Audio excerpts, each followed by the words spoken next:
The mountain path wound upward through snow-laden pines, each footstep muffled by the thick blanket that had fallen throughout the day. Young Lyra pulled her woolen cloak tighter as she climbed, her breath forming silvery clouds in the crisp winter air. Above her, the ancient observatory rose like a gentle giant from the mountainside, its round towers catching the last amber light of the shortest day. At the heavy oak doors, she paused to catch her breath, watching how the brass fittings gleamed despite their age. Before she could lift her hand to knock, the doors swung open with a whisper, revealing a woman whose silver hair caught the warm glow of candlelight from within. "Lyra," the guild master said, her voice carrying the soft cadence of someone who had spent years speaking to the stars. "I am Celestine. We've been expecting you on this longest night." She stepped aside, gesturing with hands that moved like water. "Come, child. The observatory is warm, and there is much to see before the solstice dawn." Inside, the circular chamber took Lyra's breath away. Dozens of candles flickered from alcoves carved into the stone walls, their flames dancing in perfect stillness. But it was the looms that made her heart skip.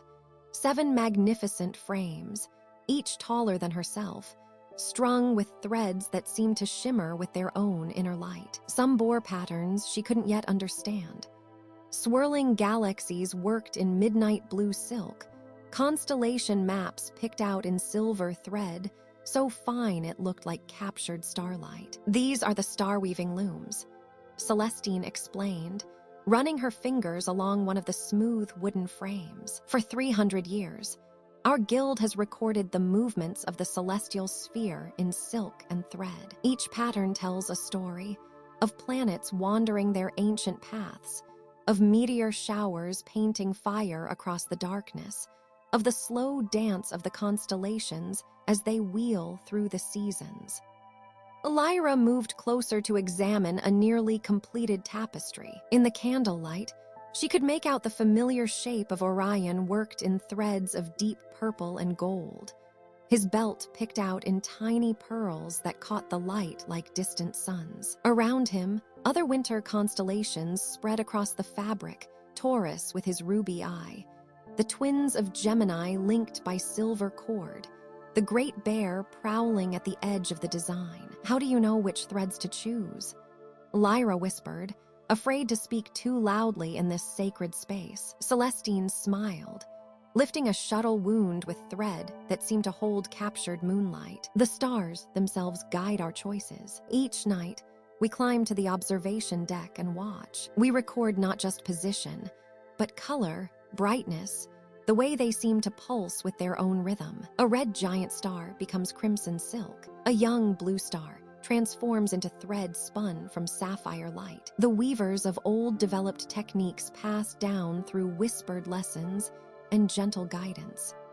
They climbed a narrow spiral staircase that curved up through the heart of the tower. Their footsteps echoed softly against the stone, and Lyra could hear the distant whisper of wind through the eaves. At the top, another door opened onto the observation deck, and suddenly they stood beneath the vast winter sky. The cold took her breath away, but it was nothing compared to the sight above. Without the interference of distant city lights, the stars blazed with an intensity Lyra had never imagined. The Milky Way stretched across the heavens like a river of pearl dust, while individual constellations stood out with perfect clarity against the velvet darkness. "On clear nights like this," Celestine said, her voice barely above a whisper, "we can see 7,000 stars with the naked eye. Each one has its own story, its own journey through the cosmic dance. Tonight, on the winter solstice, we witness the longest night, when the darkness reaches its deepest point before slowly giving way to returning light." She handed Lyra a leather-bound journal and a piece of charcoal. "Your first lesson is simply to watch. Choose one constellation and observe how it moves across the sky. Notice how its position changes hour by hour." The ancient weavers understood that true knowledge comes not from rushing, but from patient observation.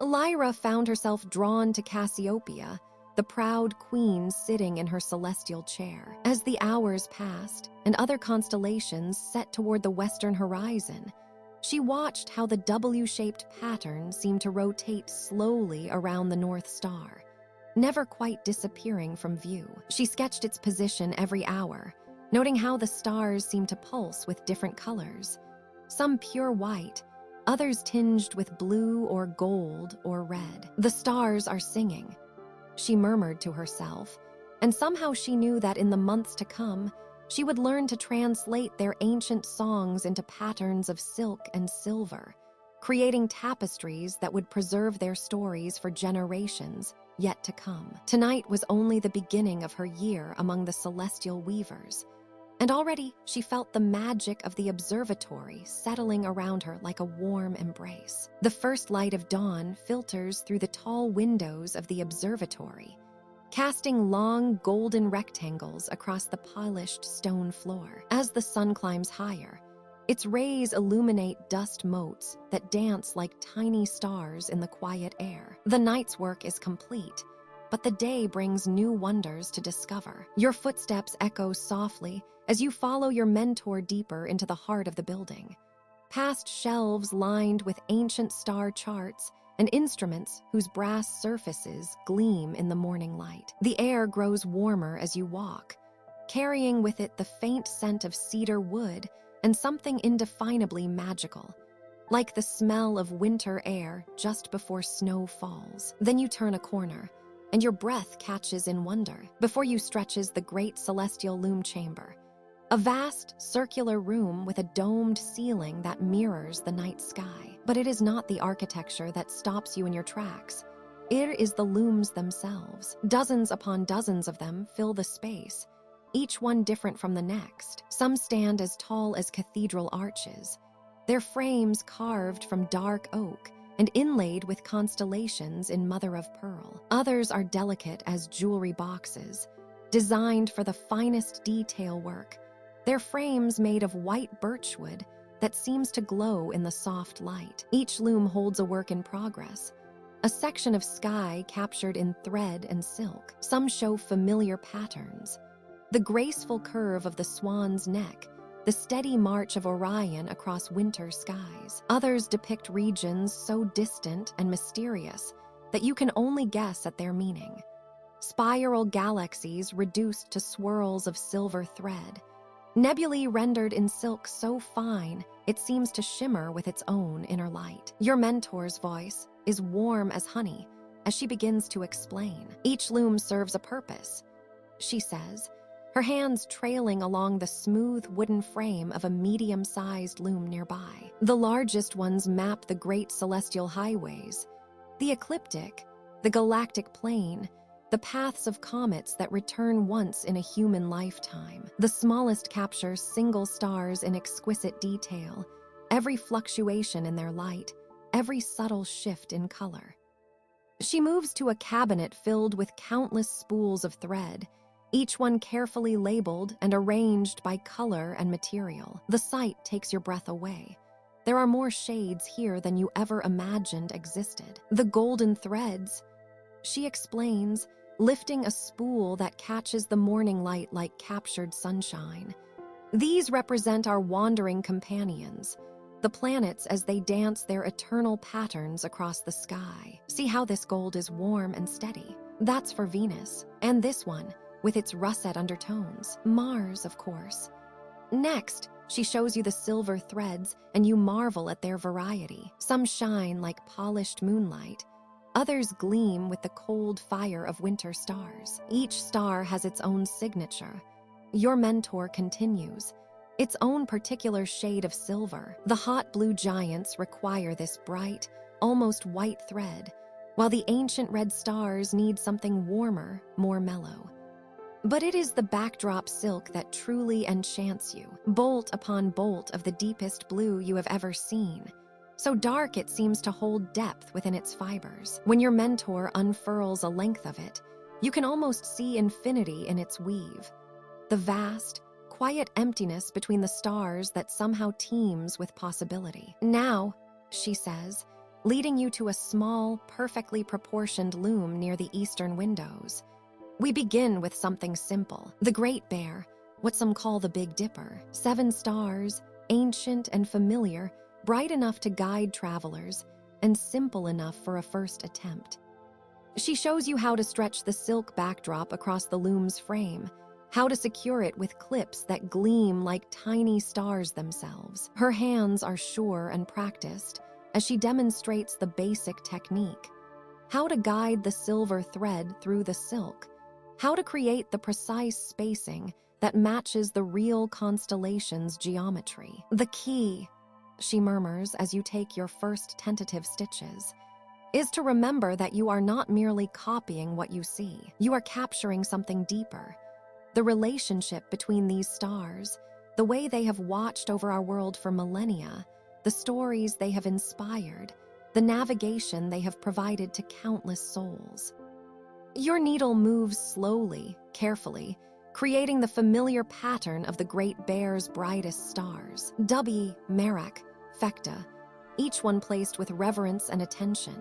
The silver thread seems to come alive under your fingers, reflecting the morning light in tiny sparkles that remind you of starlight on water. As you work, the chamber around you fills with the gentle sounds of the day beginning.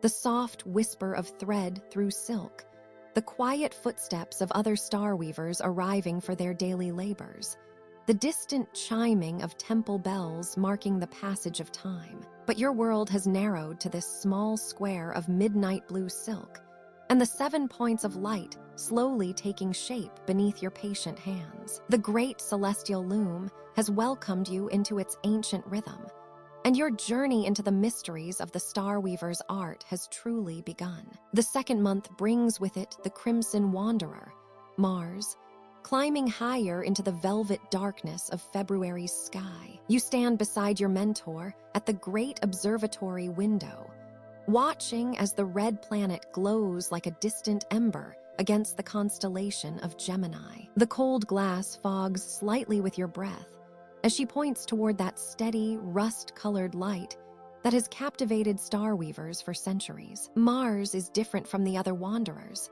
Your mentor explains, her voice soft as moonlight. See how it moves, not in the steady, predictable dance of Venus or Mercury, but with a strange, looping gait that puzzled our ancestors. She traces an invisible pattern in the air with her finger, a graceful curve that bends back upon itself. The ancient weavers called it the backward walker, for sometimes it appears to reverse its course across the heavens.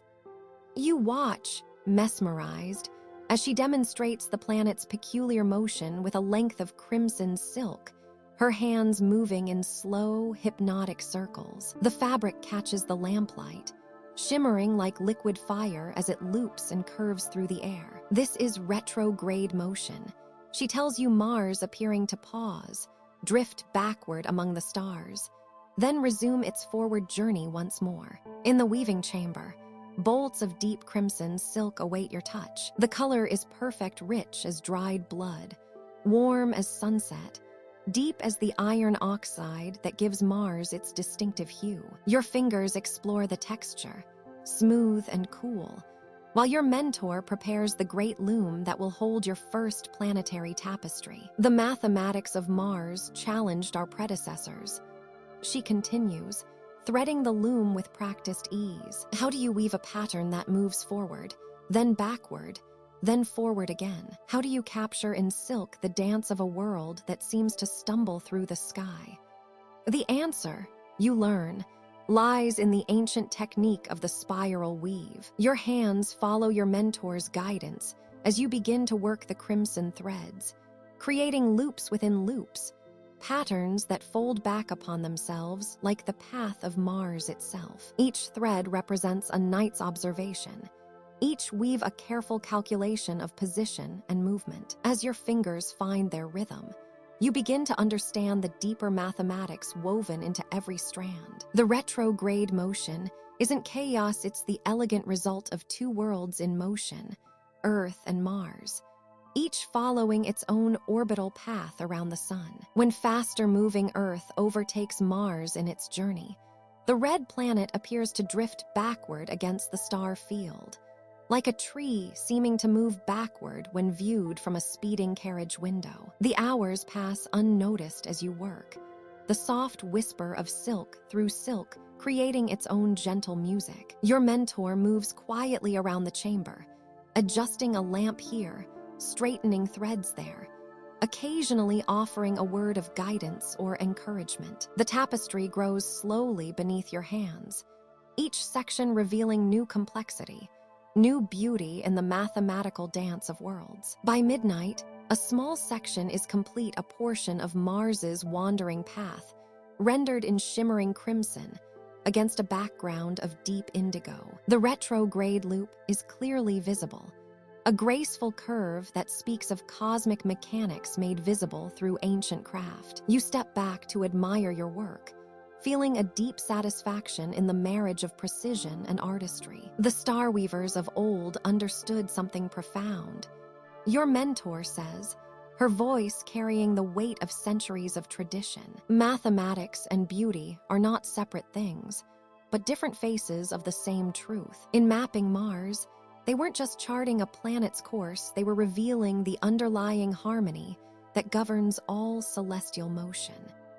She points to a small imperfection in your weaving, a place where the crimson thread wandered slightly from its intended path. But instead of criticism, she offers wisdom. Even Mars itself isn't perfectly regular. The real planet's orbit is elliptical. Its retrograde loops vary in size and duration. Your small variation captures something true about the wandering nature of worlds. As February's chill presses against the windows and the red planet continues its ancient dance overhead, you carefully cover your work for the night. Tomorrow you will continue mapping Mars in silk, adding layer upon layer to the growing tapestry. Each thread will be a prayer to the cosmos, each pattern a celebration of the beautiful mathematics that governs the motion of worlds. The Starweaver's Almanac turns another page, and you drift towards sleep with fingers still tingling from the touch of crimson silk. Dreams filled with the elegant loops and curves that capture a planet's wandering song across the infinite tapestry of night. The first light of the spring equinox filters through the crystal dome of the Starweaver's observatory, casting prismatic rainbows across the ancient stone floors. You stand among the gathered guild members, their ceremonial robes shimmering like captured starlight in the gentle morning glow. The air carries the sweet fragrance of cherry blossoms that have burst into bloom overnight in the observatory garden below, their pale pink petals dancing on the soft breeze that whispers through the open archways. Master Celestine moves with quiet reverence toward the great winter loom, where the constellation of Orion has been woven with threads of silver and deep indigo throughout the cold months. The mighty hunter's belt gleams with 3 perfect sapphires, each one catching the equinox light and holding it like captured starfire. Your fellow apprentices form a gentle circle around the loom, their faces serene in the golden morning light. The unwinding ceremony begins with the soft chiming of crystal bells, their pure tones resonating through the chamber like the music of distant stars. Master Celestine's weathered hands move with practiced grace as she begins to loosen the first threads of Orion's sword. The silver fibers seem to dissolve back into starlight as they're carefully wound onto ivory spindles, each thread holding the memory of winter nights and the stories whispered by the constellation above. You watch in peaceful wonder as Orion's mighty form slowly fades from the loom, thread by precious thread. The constellation's essence isn't destroyed, but transformed, ready to be rewoven into new patterns when winter returns. The guild members hum an ancient melody, their voices blending like gentle wind through pine boughs, as centuries of tradition flow through this sacred ritual. As the last threads of the winter tapestry are gathered, Apprentice Lyra steps forward with arms full of fresh silk in warm golds and deep emeralds. These are the colors of spring's awakening, dyed with essence of daffodil and new grass, morning sunlight, and the first green leaves unfurling on ancient oaks. The silk feels warm between your fingers as you help arrange the new threads on the spring loom, each strand humming with potential. Master Celestine begins the weaving of Leo, the great lion whose mane will blaze across summer skies. Golden threads catch the light as they're drawn through the loom's frame, creating the first hints of the lion's proud head. Regulus, the heart of Leo, takes shape as a thread of pure amber, warm as honey fresh from the hive. The constellation grows slowly, each thread placed with meditation and care, while cherry blossom petals drift through the open windows like gentle snow. The ceremony continues as afternoon light slants through the crystal dome, painting everything in warm amber hues. You help begin the intricate pattern of Virgo, the maiden who will hold her sheaf of wheat high in the autumn sky. Silver and gold threads interweave to form her flowing robes, while a single thread of pearl marks the bright star Spica at her side. The work is unhurried, each stitch a prayer, each pattern a celebration of the eternal dance between earth and sky. As evening approaches, the guild gathers in the garden below the observatory. Cherry trees arch overhead like a ceiling of pink and white stars, their blossoms releasing soft petals that carpet the moss-covered paths. Lanterns of colored glass hang from the branches, casting gentle rainbows across the gathering twilight. The air is perfectly balanced between the coolness of departing winter and the warmth of arriving spring. Master Celestine raises a cup of elderflower wine, its surface reflecting the first evening stars. To the turning of the wheel, she says, her voice carrying across the garden like a gentle bell. To the balance of day and night, to the endless dance of seasons, to the stories we weave in thread and starlight.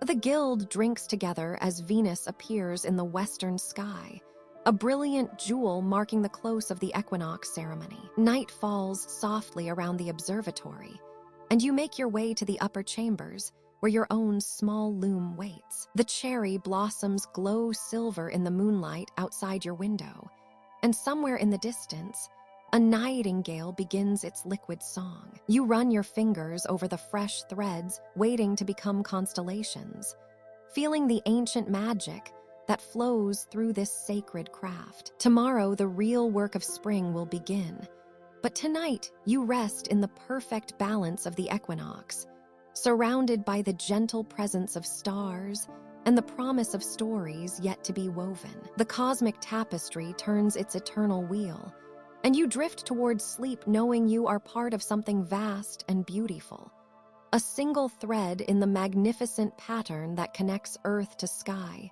season to season, dream to distant star. As April's gentle warmth settles across the observatory, you find yourself drawn to the eastern windows before dawn, watching for that first brilliant gleam against the softening darkness. Venus rises as the morning star, a jewel of pure light suspended in the indigo sky.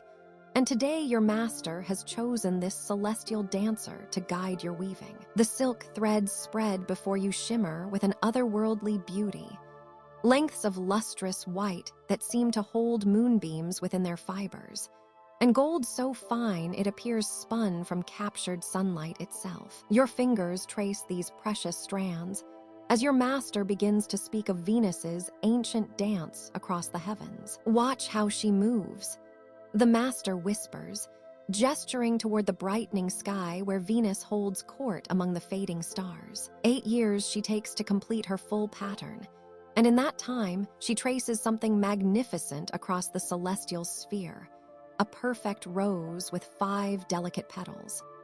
You settle into your weaving seat, the familiar wooden frame worn smooth by countless hands before yours. The morning air carries the scent of apple blossoms from the garden below, and somewhere in the distance, a thrush begins its liquid song. These sounds fade to a gentle background as you focus on the threads, beginning to understand how Venus's graceful journey can be captured in silk. Your master shows you sketches from the ancient texts, diagrams that map Venus's path through the sky, revealing how this wandering star appears to dance forward and backward against the distant constellations, creating loops and curves that, over time, form that perfect five-petaled flower. The pattern seems almost too beautiful to be real, yet there it is, drawn by the planet's faithful orbit around the sun. The Mayans called her the Great Star.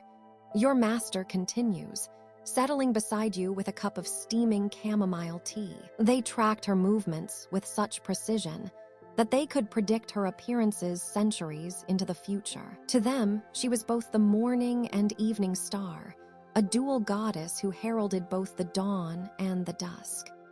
You begin with the finest white silk, letting it flow through your fingers like captured starlight. The weave starts simply, a central point that will become the heart of Venus's rose. Your hands move slowly, deliberately, finding the rhythm that matches the planet's stately procession across the sky. Each thread placement represents a moment in that 8-year dance, building toward the larger pattern. The gold threads come next, woven in careful spirals that represent Venus's journey through the zodiac. As you work, your master shares stories from distant lands and ancient times. In Babylon, she was Ishtar, goddess of love and war, whose disappearance into the underworld brought darkness to the world. The Greeks knew her as both Phosphoros, the light bringer of dawn, and Hesperus, the gentle star of evening, not realizing until much later that they were the same celestial wanderer.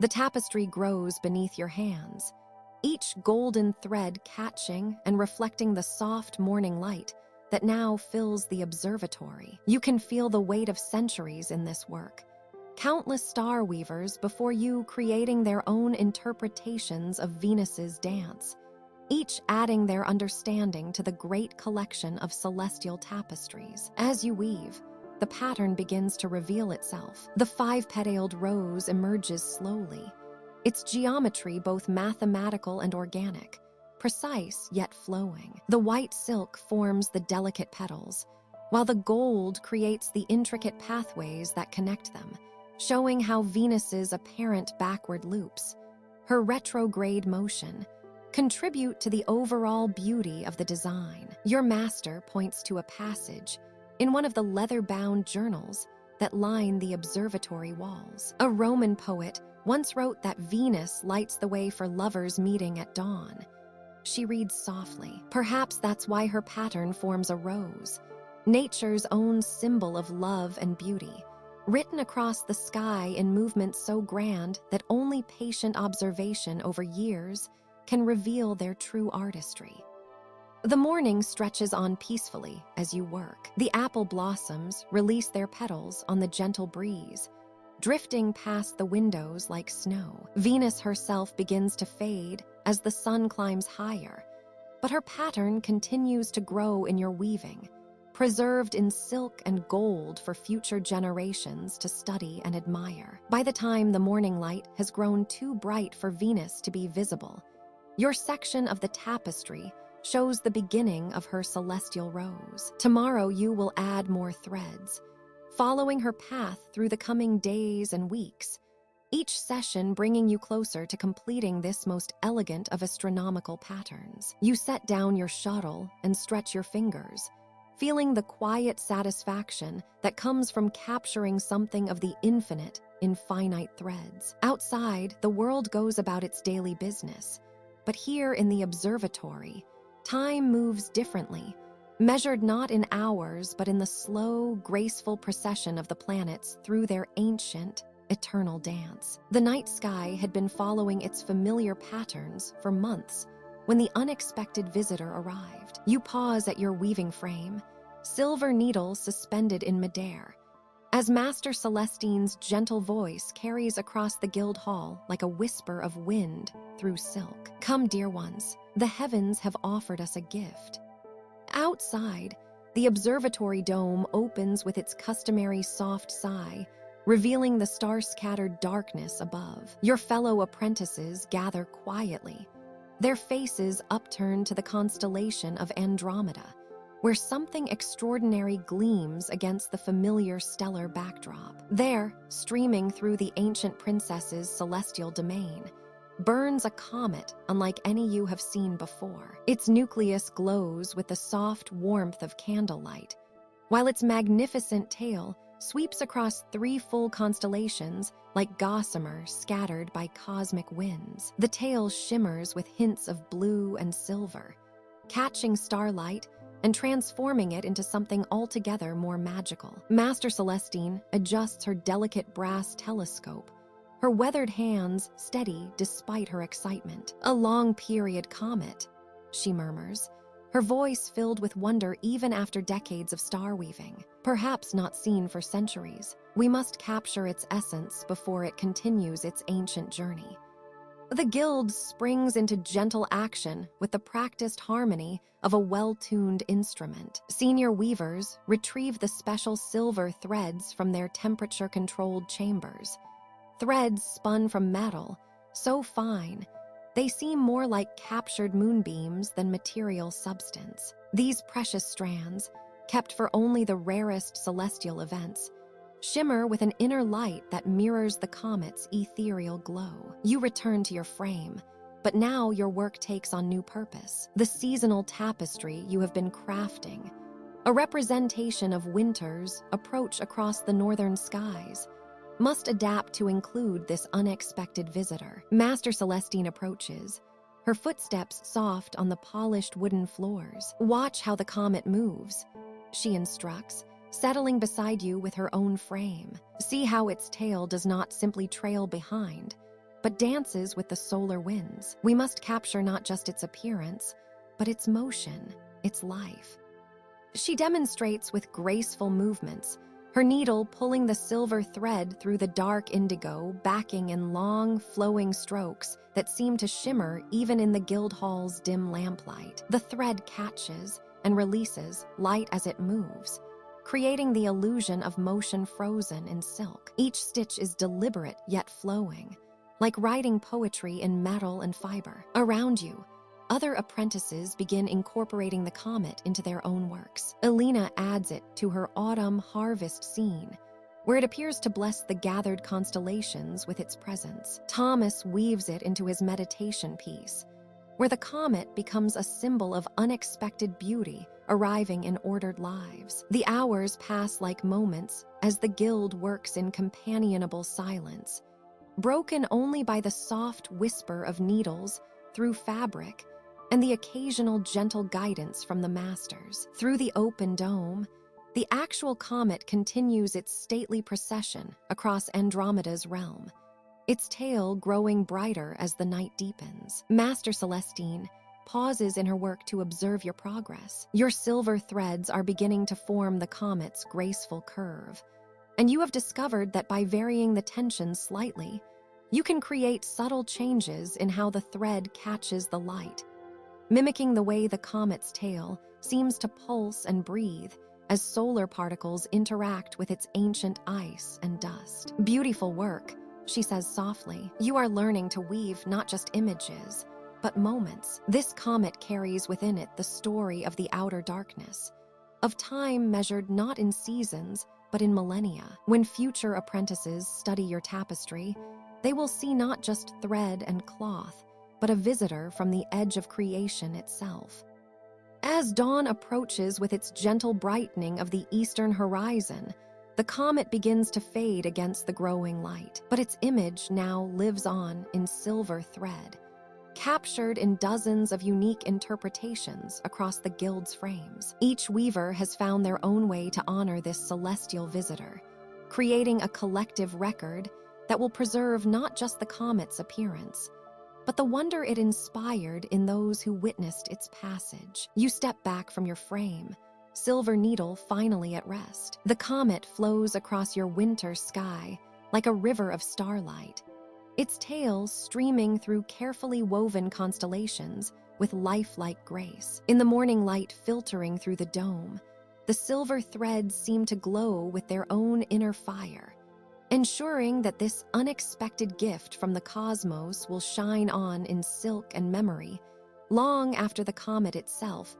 has returned to the outer darkness from which it came. The Starweaver's Almanac grows richer with each such encounter, each unexpected visitor adding new chapters to humanity's eternal dialogue with the infinite sky above. The summer solstice arrives like a gentle giant, stretching the day into its longest possible embrace. Dawn comes early to the guild hall, though the Starweavers have barely slept. Today marks the ancient vigil, a tradition as old as the constellation maps themselves, where the guild maintains continuous work from sunrise to sunrise, their looms singing in harmony with the earth's slowest turn. You find yourself at the great window overlooking the herb garden, watching the first golden rays paint the morning sky in shades of honey and cream. The air carries the scent of lavender and rosemary, warm and drowsy even at this early hour. Behind you, the soft rhythm of shuttles and threads creates a lullaby of productivity. 20 looms working in gentle synchronization, each weaver adding their voice to the celestial symphony. Your own loom awaits, prepared with threads of midnight blue and silver white, deep indigo and the faintest touch of pearl gray. Today you begin the summer triangle, that magnificent formation that will dominate the night sky for months to come. 3 bright stars, Vega, Altair, and Deneb, each one a sun in its own right, each one a beacon calling across the vast distances of space. Your threads will capture their light, preserve their ancient stories, weave their positions into the growing almanac of the year. The morning passes in peaceful concentration. Your fingers move with increasing confidence now, after months of practice and gentle guidance from the master weavers. The rhythm comes naturally past the shuttle, beat the weft, advance the threads. Each motion mirrors the greater rhythms above, the slow procession of stars across the celestial dome, the patient turning of the world beneath your feet. As the sun climbs higher, reaching toward its noon zenith, you pause to observe the courtyard below. The shadows shrink to small pools at the bases of the sundials and stone pillars. This is the moment of the solstice itself, when the sun stands still at its highest point, casting the shortest shadows of the entire year. The guild hall fills with golden light, warming the wooden beams and stone walls, illuminating the dust motes that dance like tiny stars in the afternoon air. Your tapestry grows row by careful row. Vega takes shape first, the brightest of the 3, positioned at the triangle's northwestern point. Your threads capture something of its blue-white brilliance, the way it seems to pulse with contained fire even in the daylight hours when it cannot be seen. Each knot you tie holds a memory of nights spent learning the constellations, tracing the ancient patterns with outstretched fingers, feeling the connection between your small human hands and the vast cosmic dance above. The afternoon stretches long and languid, time moving like honey in the summer heat. The windows stand open, bringing gentle breezes that stir the hanging threads and cooling the focused weavers at their work. Somewhere in the distance, you hear the drowsy hum of bees in the monastery gardens, the soft lowing of cattle in far meadows, the whisper of leaves in the ancient oak trees that shade the guild hall's eastern walls. As evening approaches, you begin work on Altair, the eagle star that forms the triangle's eastern point. This star burns with a different light than Vega, spinning rapidly on its axis, a cosmic dancer pirouetting through space. Your threads try to capture this quality of movement, this sense of energy contained within stellar stillness. The silver catches the westering light from the windows,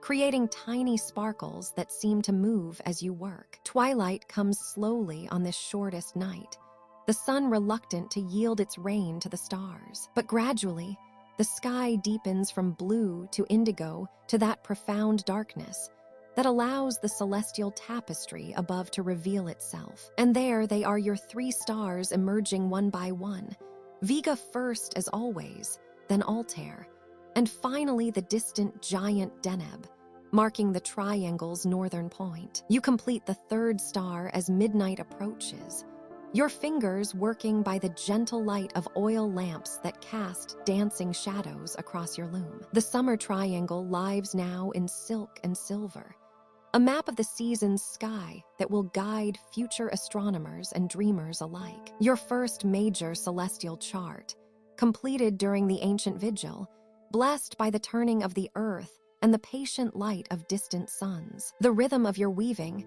has become the rhythm of the spinning world, each pass of the shuttle matching the great wheel's turn through space. In this moment of completion, you understand something profound about time and patience, about the way small human efforts can capture and preserve the grandest cosmic truths. The stars continue their ancient dance above, and your threads hold their story safe, woven into the eternal almanac of sky and season, dream and starlight. As July's warm nights settled over the observatory tower, you found yourself drawn repeatedly to the great brass telescope pointed toward the eastern horizon. There, suspended like a golden pearl against the midnight velvet of space, Jupiter waited in perfect viewing position. The king of planets had reached opposition, that magical moment when Earth passed directly between it and the sun, bringing the giant world closer than it had been all year. Your master,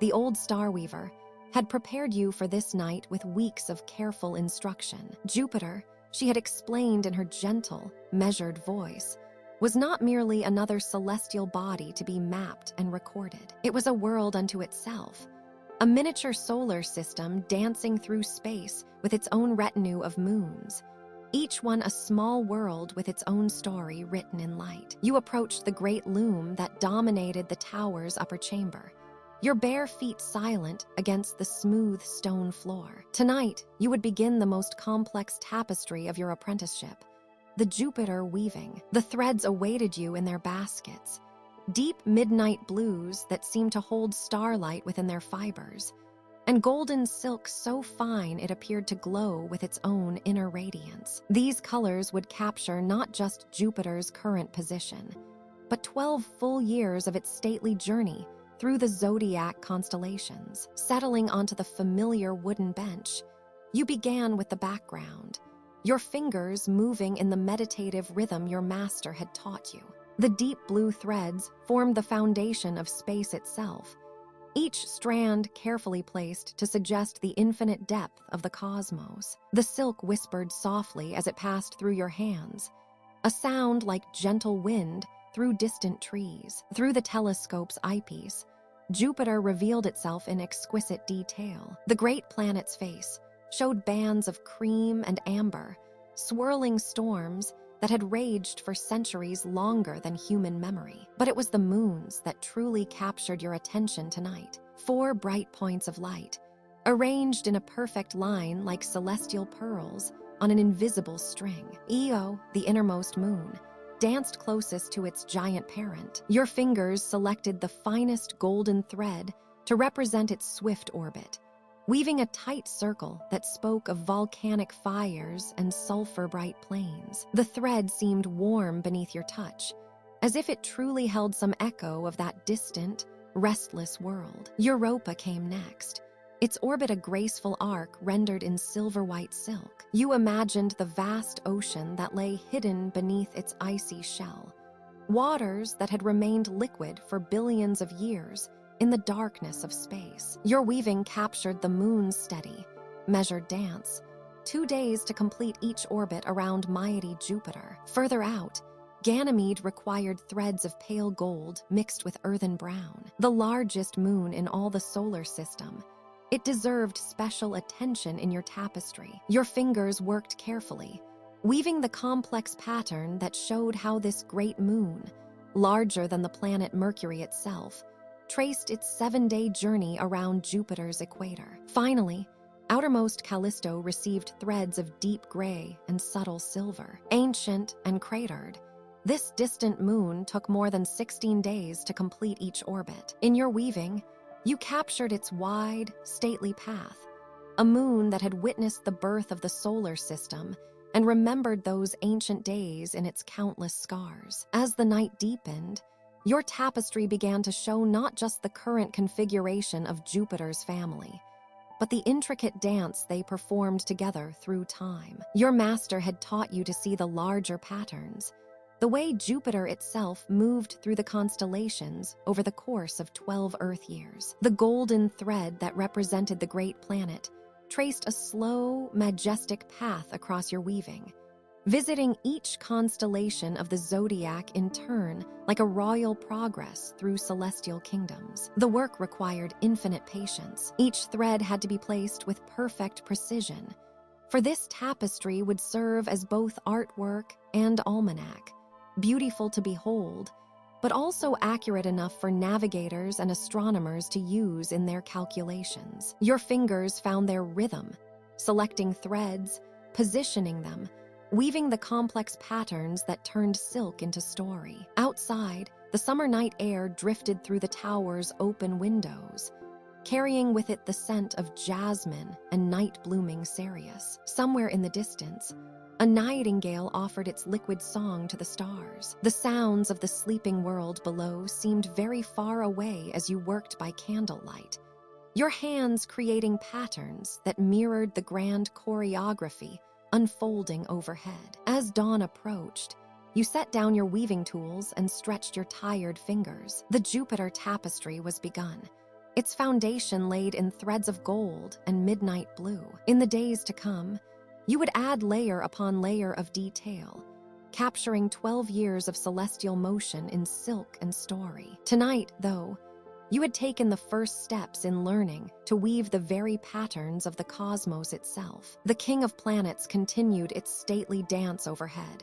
patient and eternal, while you rested your hands and prepared to dream of golden threads and dancing moons. August arrives with the promise of celestial wonder, and the Starweavers Guild begins preparations for their most cherished celebration of the year. The Perseid Shower Festival marks the height of summer's meteor display, when countless shooting stars dance across the darkened sky like nature's own fireworks. Tonight, you find yourself among the apprentices, hands still learning the ancient craft of weaving starlight into thread. The guild hall buzzes with gentle anticipation as masters and apprentices alike gather their tools. Silver needles catch the lamplight, their surfaces polished to mirror brightness. Spools of thread in deepest, midnight blue rest beside others that shimmer like captured moonbeams. The air carries the scent of beeswax candles and dried lavender, creating an atmosphere of peaceful focus. Your mentor, Master Lyra, guides you to a wide window facing eastward, where the Perseus constellation will soon rise. She places a small loom in your hands, its wooden frame worn smooth by generations of Starweavers before you. The weight feels familiar now, after months of practice with simpler patterns. Tonight's challenge will test everything you've learned about capturing motion within stillness. The Perseid threads require a different touch. Master Lyra explains, her voice soft as silk. You must weave not just the light of the meteors, but their movement, their brief journey across our view. Watch carefully as they streak past, and let your fingers remember their paths. Outside, the first shooting star appears as a silver line against the velvet darkness, lasting only a heartbeat before fading. You thread your needle with special meteor silk, a material that seems to pulse with inner light. The technique is ancient, a way of twisting the fibers that makes them appear to move even when perfectly still. Your fingers work the thread, rolling it gently between your palms until it takes on that distinctive flowing quality. The communal tapestry stretches across the center of the hall, already begun by the senior weavers. It depicts the summer sky in all its glory, with the constellation Perseus rising in the northeast. Dozens of meteor trails await completion, each one requiring the collaborative effort of multiple hands. Some apprentices work on the radiant point, where all the meteors seem to originate, while others focus on the longer trails that sweep across the star field. You take your assigned section, a portion where 3 meteor trails converge like silver rivers meeting. The base cloth is deep indigo, studded with tiny points of starlight already woven by the masters. Your task is to add the meteors themselves, using the flowing thread techniques you've practiced throughout your apprenticeship. The first trail begins with a burst of bright silver at the radiant point. You anchor the meteor silk with the tiniest of stitches, then let it flow downward across the fabric. The thread seems to move in the candlelight, creating an illusion of motion that makes your heart race with joy. Each stitch must be perfectly placed to maintain the trajectory, the brightness gradually fading as the meteor's tail grows longer. Around you, other apprentices work in concentrated silence, their needles catching the warm light from overhead lanterns. The soft scratch of thread through fabric creates a gentle rhythm, like whispered conversations between the weavers and their work. Occasionally, someone looks up through the windows as another real meteor streaks past, drawing inspiration from the celestial display above. Master Lyra moves between the apprentices, offering guidance with the lightest touch. When she reaches your section, she nods approvingly at your work. "You're beginning to understand," she says. "The meteor is not just a line of light, it's a moment of transformation, a piece of cosmic dust becoming pure radiance. Capture that feeling in your stitches." As the hours pass, your section of the tapestry comes alive with shooting stars. Some meteors are bold silver streaks. Others appear as golden threads with hints of green. The varying colors reflect the different elements burning up in Earth's atmosphere: iron, magnesium, sodium, each creating its own unique hue. You weave them all, creating a celestial garden of light. The communal tapestry grows beneath dozens of skilled hands. What began as empty sky now blazes with the Perseid shower in all its glory. Meteors cascade across the starfield like a waterfall of light, their paths interweaving in complex patterns that speak of cosmic choreography. The radiant point glows with special threads that seem to pulse with their own inner fire. As dawn approaches and the real meteor shower fades with the brightening sky, the festival reaches its gentle conclusion. The completed tapestry is displayed in the guild's place of honor, where candlelight makes the woven meteors dance and flow. You step back with the other apprentices, tired but fulfilled, knowing that you've helped capture a piece of the universe's beauty in thread and time. The Perseid Shower Festival ends as it began,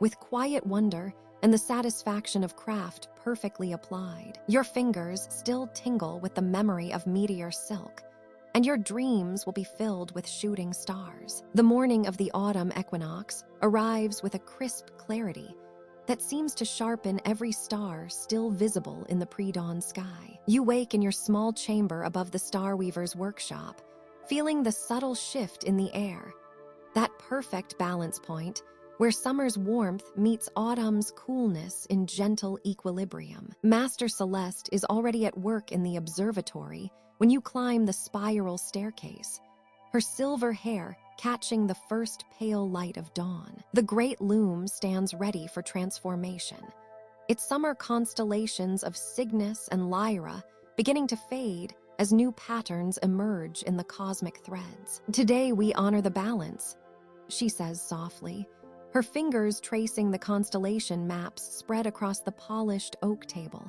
"Day and night stand equal, and so must our celestial tapestries reflect this harmony." You approach the loom where gossamer threads shimmer with starlight, each strand holding the memory of distant suns. The transition from summer to autumn constellations requires delicate work. The bold swan of Cygnus must gradually give way to the magnificent flying horse of Pegasus, while the gentle curves of Aquarius begin to flow across the cosmic canvas. Your fingers have grown confident over these months of apprenticeship. The silver threads respond to your touch like old friends, weaving themselves into the familiar square pattern of Pegasus's great body. Each star takes its place with careful precision. Markab at the southwestern corner, Sheet glowing blue-white in the northwest, Algenib marking the southeast, and bright Alpharats completing the square that ancient astronomers called the Great Square of Pegasus. The work is meditative, each thread a prayer to the cosmos above. Outside the tall windows, the sun climbs steadily toward its perfect noon position, where it will pause for one brief moment in absolute balance before beginning its long journey toward winter's depths. As morning flows into afternoon, other guild members arrive to help prepare for the evening's ceremony. They move quietly through the workshop, lighting braziers filled with frankincense and cedar, arranging cushions around the great observation deck, and setting out cups carved from dark meteorite stone. Your attention turns to Aquarius, the water-bearer whose gentle streams will dominate autumn's early evenings. The constellation requires a different technique,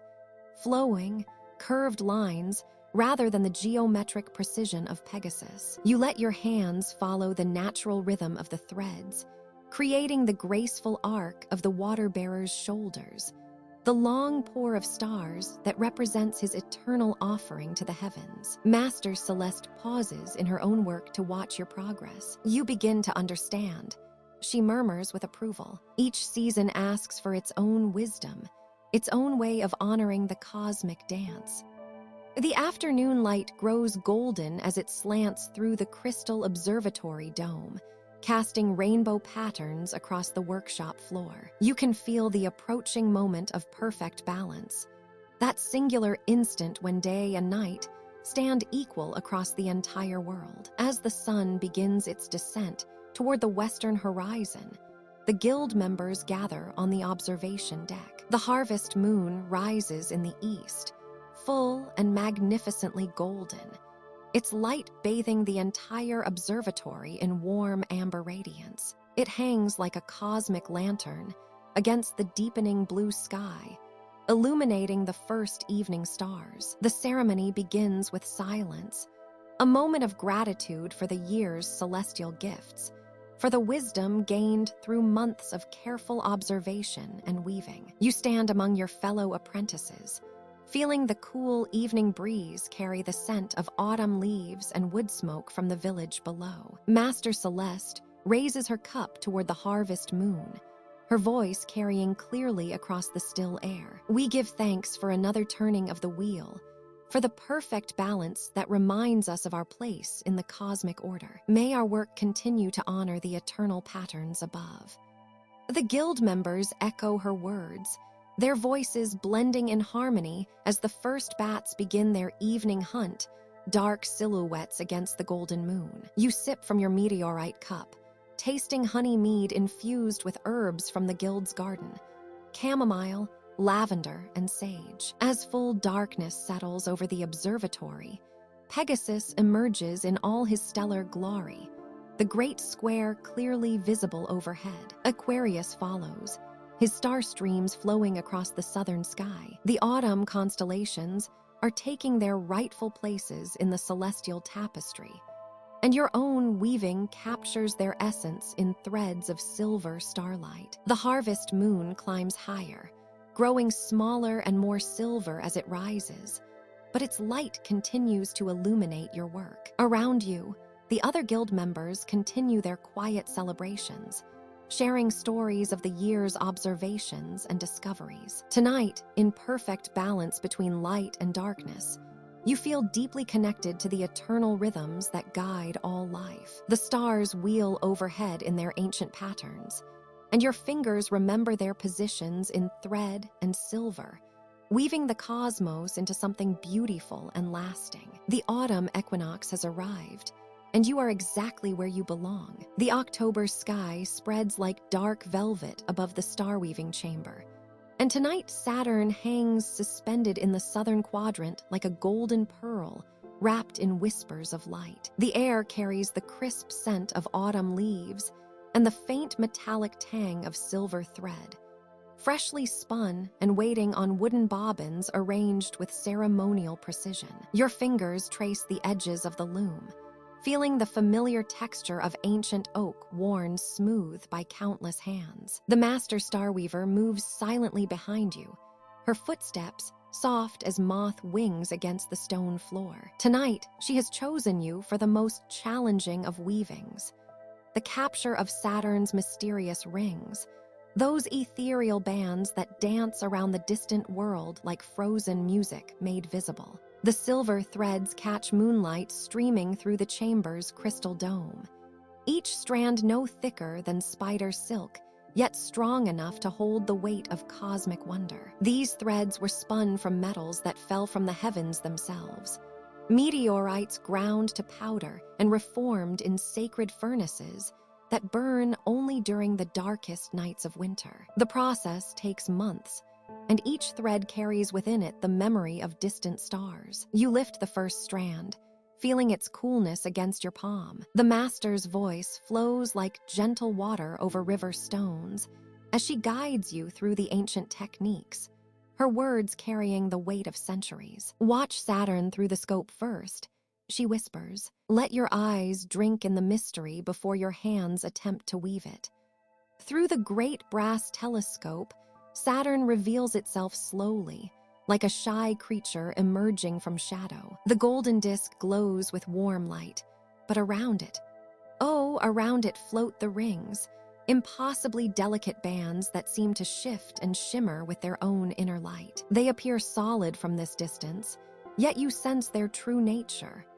Countless fragments of ice and stone, dancing in eternal orbit, each piece catching and reflecting the distant sun. The master's hand touches your shoulder gently. Our guild discovered these rings 3 centuries before any telescope was built, she says, her voice carrying the reverence of ancient knowledge. Through patient watching and inspired weaving, the Starweavers saw what others could not. They understood that some truths reveal themselves only to those who approach with both art and devotion.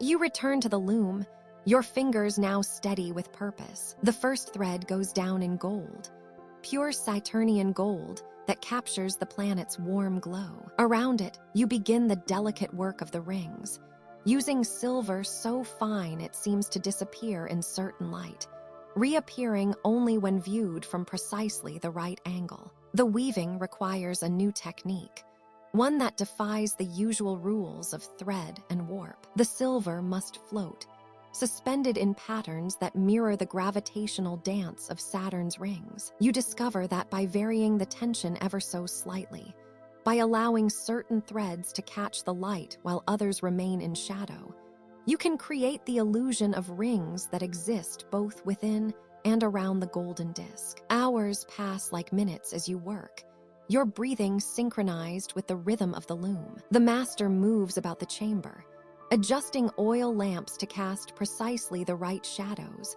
burning incense that sharpens the mind and calms the spirit. The scent of sandalwood mingles with the metallic whisper of silver, creating an atmosphere that seems to exist halfway between earth and sky. As the night deepens, your weaving begins to take shape. The golden Saturn glows warmly in the center, but around it, the rings seem to float in impossible suspension. From certain angles, they appear solid and substantial. From others, they fade to the barest suggestion of light on silk, as ephemeral as dreams. The master approaches as you place the final thread, her eyes bright with approval. You have learned the greatest secret of star weaving, she says softly, that some beauties cannot be captured directly, only suggested. The rings you have woven exist in the space between what is seen and what is felt, between the physical thread and the observer's wonder. You step back from the loom, your hands trembling slightly from hours of delicate work. The tapestry glows in the lamplight, Saturn's rings catching the flame and transforming it into something magical. Here, woven in silver and gold, is proof of humanity's ancient ability to see beyond the obvious, to perceive wonders that wait patiently for eyes willing to truly look. The October stars wheel overhead as you carefully remove the completed section from the loom, ready to be joined with the other months in the great celestial almanac. Saturn's rings will take their place in the cosmic calendar, a reminder that the most beautiful discoveries often come to those who approach the universe with both patience and artistry, seeing not just what is, but what might be revealed to those who dare to weave starlight into silk. The November wind carries the scent of distant snow as you step into the Starweaver's workshop for what you know will be the last time this year. 11 months have passed since you first touched the celestial silks, and tonight, your fingers trace the final stitches of the lunar calendar that has consumed your dreams and waking hours alike. The tapestry stretches across the entire length of the workroom, a river of midnight blue fabric dotted with 28 perfect circles of silver silk. Each moon phase glows with its own quiet light, from the invisible new moon represented by the faintest outline of silver thread, to the full moon blazing in complete circular glory at the tapestry's heart. Your hands have learned the weight of moonbeams, the texture of shadows, the way silver catches light differently when woven tight or loose. You step back to admire the completed work, and the lunar calendar seems to pulse with gentle rhythm, like a sleeping heartbeat. The crescent moons curve like delicate smiles, their silver edges sharp against the deep indigo background. The gibbous phases swell with promise, growing rounder with each passing day until they bloom into perfect circles of light, then slowly diminish again into graceful crescents facing the opposite direction. The Starweaver approaches silently, her footsteps muffled by the thick rugs scattered across the workshop floor. Her eyes, which have seen countless apprentices come and go, hold a warmth that speaks of deep satisfaction. "You have captured more than phases," she says softly, her voice like wind through autumn leaves. "You have woven time itself." She guides your attention to the subtle variations in each moon phase, pointing out how your needlework has evolved over the year. The early moons, stitched in January when your hands were uncertain and your understanding shallow, carry a different energy than these final crescents, where every silver thread lies exactly where it belongs, where the tension of the silk creates shadows that seem to breathe. "Do you feel it?" the Starweaver asks, and you do feel it. The way the tapestry seems to pull at something deep within your chest, the way your own heartbeat seems to synchronize with the eternal rhythm of the moon's dance around Earth. You realize that, in learning to weave the lunar phases, you have learned to weave yourself into the greater pattern of the cosmos. The workshop falls into comfortable silence as you both gaze at the completed calendar. Outside, the real moon hangs in the November sky, a waning gibbous casting silver light through the tall windows. Its light falls across your tapestry, and for a moment, the woven moons seem to respond, their silver threads glowing more brightly, as if recognizing their celestial inspiration. You think of all the nights you spent studying the moon's face, how you learned to see beyond its changing shape, to understand the eternal dance of light and shadow. You remember the Starweaver's lessons about the tides, how the moon's gravity pulls at the vast oceans just as it pulls at the water within every living thing. You learned that the moon governs not just the rise and fall of seas, but the secret rhythms within seeds and shells, the migration patterns of birds, the mysterious cycles that connect all life to the turning of the heavens. Your fingers trace the final moon phase, a thin crescent that will soon disappear entirely into the new moon's darkness. But you understand now that the darkness is not an ending. It is a beginning, a moment of quiet preparation before the silver light returns. The lunar calendar you have created is not just a record of the moon's changing face, but a meditation on the nature of time itself, on the way endings and beginnings flow into each other like water. As the evening deepens, the Starweaver helps you carefully roll the completed tapestry, securing it with ribbons of silk dyed the color of starlight. "This will hang in the observatory," she tells you, "where those who study the heavens can remember that the cosmos is not distant and cold, but intimate and alive, woven into the very fabric of our daily lives."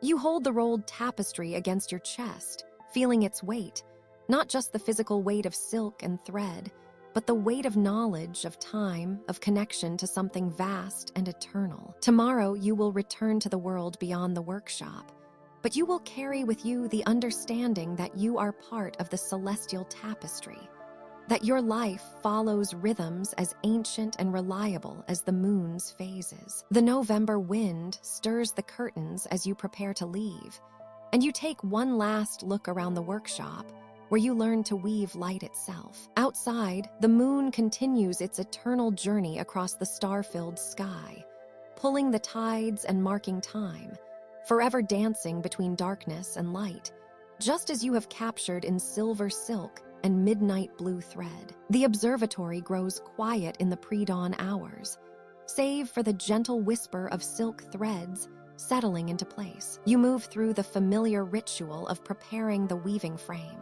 your fingers tracing the wooden edges worn smooth by countless nights of celestial work. Today marks a rare gift from the cosmos. Mercury, the elusive messenger, has chosen to reveal itself at both ends of the day, a cosmic dance that happens perhaps once in a generation. Your master stands beside the great window, her weathered hands holding a small vial of quicksilver threads that seem to shimmer and flow even in stillness. Mercury is the trickster of the heavens, she says softly, her voice carrying the wisdom of decades spent watching the skies. It darts between earth and sun like a swift bird, never straying far from our star's warm embrace. Today, we learn to capture lightning in our loom. The eastern horizon begins to blush with the faintest hint of pearl and rose. You position yourself at the frame, watching as your master demonstrates the technique with movements so fluid they seem choreographed by the planets themselves. The quicksilver threads catch the growing light, appearing solid one moment, liquid the next, as if Mercury's own mercurial nature has been spun into fiber. See how it moves, she whispers, letting a thread slip between her fingers. Mercury completes its journey around the sun in just 88 days, racing through the zodiac, while we earthbound watchers struggle to catch even a glimpse. The ancients called it both morning star and evening star, not knowing they observed the same swift messenger wearing different masks. Your first attempts feel clumsy, the quicksilver threads slipping away like captured moonbeams. But gradually, you begin to understand their rhythm. These threads don't want to be forced. They wish to dance, to weave themselves into patterns that mirror Mercury's erratic orbit. You let your hands move intuitively, creating loops and spirals that seem to shift and change as the light touches them. The master's voice continues, weaving story and instruction into one seamless narrative. Ancient Babylonian astronomers were the first to understand Mercury's true nature. They watched for years, decades, charting its appearances and disappearances. They discovered that by tracking Mercury's dance, they could predict the movements of Venus, Mars, Jupiter, and Saturn. The smallest, swiftest planet became the key to unlocking the entire celestial mechanism. As the morning light strengthens, your tapestry begins to take shape. The quicksilver threads create a pattern that seems almost alive, darting lines that converge and separate, spirals that tighten and loosen, all flowing across a background of deep indigo silk that represents the pre-dawn sky. When you shift your angle, the entire weaving seems to pulse with movement, as if Mercury itself has been captured in the fibers. The Romans named it well. Your master continues, settling into her teaching voice like putting on a comfortable robe. Mercury, messenger of the gods, fleet of foot and quick of wit. But the planet teaches us patience, even as it demonstrates speed. We cannot rush its appearance or force it into the open. We must wait for those perfect moments when sky conditions align, when the sun's glare diminishes just enough to reveal the messenger's silver gleam. The hours pass like meditation as you work, adding subtle variations to capture Mercury's different phases and distances from Earth. Sometimes the threads appear brilliant silver, catching the light like polished metal. Other times they seem almost transparent, barely visible against the darker background, just as Mercury can vanish into the sun's overwhelming radiance for weeks at a time. Your master shares the ancient methods, How early astronomers used simple tools to track Mercury's greatest elongations, those precious moments when it appears farthest from the sun in our sky. They had no telescopes, no computers, she says, her hands never pausing in their own weaving, only careful observation, infinite patience, and the understanding that the heavens operate on scales both vast and precise. As afternoon fades toward evening, you feel the anticipation building. Tonight, if conditions remain clear, Mercury will appear again in the western sky after sunset. The same planet, the same cosmic traveler, now playing its evening role in the celestial drama. The quicksilver threads in your tapestry seem to sense the approaching twilight, their shimmer growing more pronounced as the light changes. You step back to admire the day's work, seeing how the pattern captures not just Mercury's appearance, but its essence, swift, elusive, ever-changing, yet faithful to its celestial path. Well done, your master says quietly. You've learned to weave time itself into the threads. Tonight, when Mercury shows itself in the western sky, you'll see not just a point of light, but the continuation of a story that began with your dawn observations. The messenger completes its daily arc, carrying the sun's warmth from morning into evening, from mystery into revelation. The observatory settles into peaceful silence as twilight approaches, your Mercury tapestry complete and ready to witness the evening's celestial performance. The first December evening carries with it the crisp promise of winter's return. And as you climb the winding stone steps to the observatory, your breath forms small clouds in the cold air. The familiar weight of your weaving tools feels different now.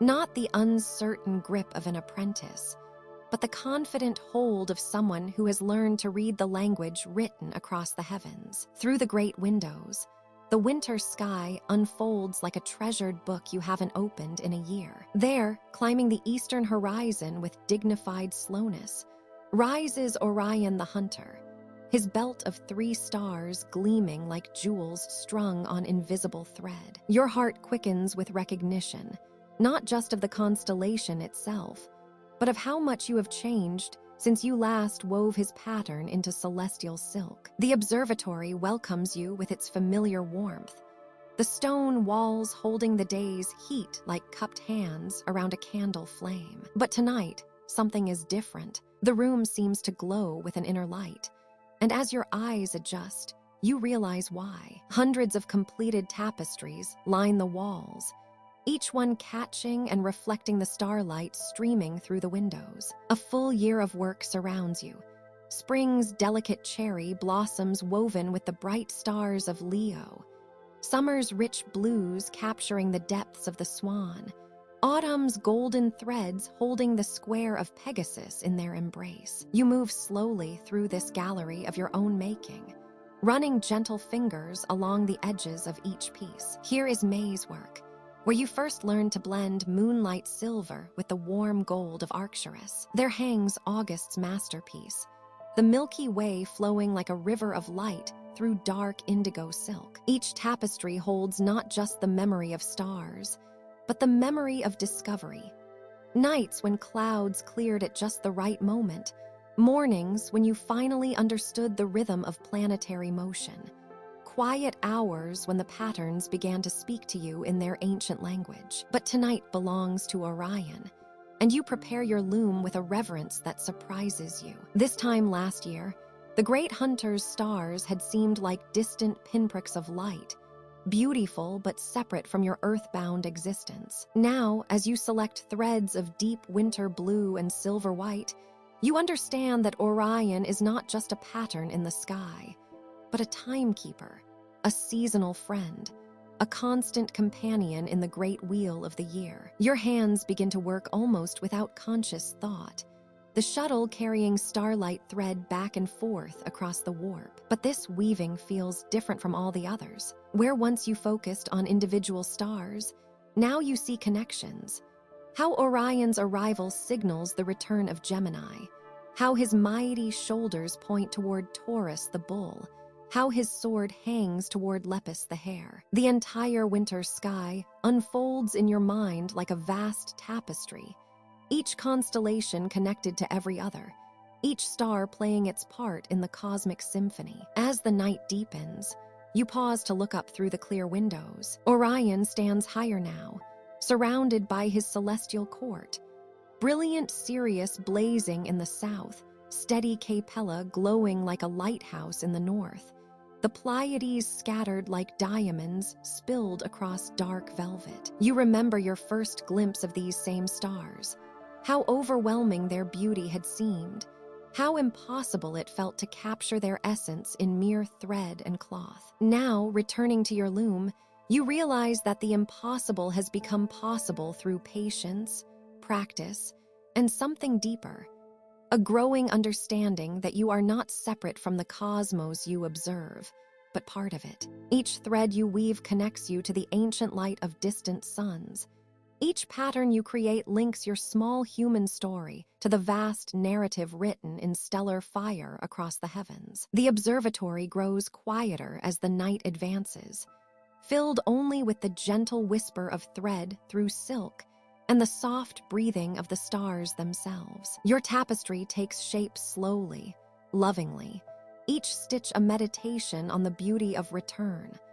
Orion's return to the winter sky, your own return to a constellation that now feels like greeting an old friend, the eternal return of the seasons that keeps the universe spinning in its ancient dance. When you finally step back to admire your work, the first hint of dawn touches the eastern windows. Orion has traveled his nightly arc and now prepares to fade into morning's embrace. Your tapestry captures not just his image, but his spirit, the strength of his shoulders, the mystery of his nebula, the faithful constancy of his year-long journey around the sky. And somehow, woven into every thread, is your own journey too.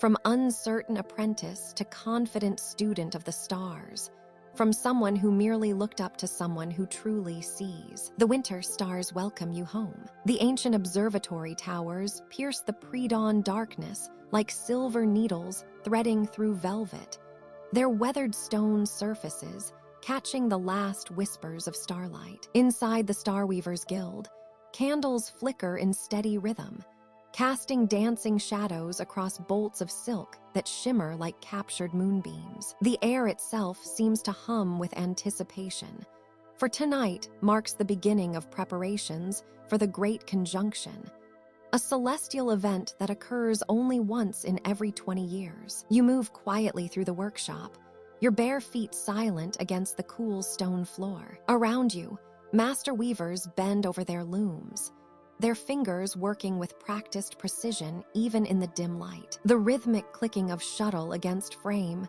creates a gentle symphony, punctuated by the soft rustle of silk threads and the occasional whispered instruction passed between mentor and student. Tonight, everyone works on something special. Your own loom waits in the corner, strung with warp threads of deepest midnight blue. The silk catches what little light exists, creating an illusion of depth that seems to stretch into infinity. This will be your canvas for capturing the Great Conjunction, that magical moment when Jupiter and Saturn will appear to touch in the heavens above, their combined light creating a beacon visible even through the thickest clouds. The preparation has taken weeks. You've studied the ancient charts, tracing the paths of the wandering stars with your fingertip until you could follow their courses with your eyes closed. You've learned the old songs that mark the timing of celestial events, melodies that have been passed down through generations of star weavers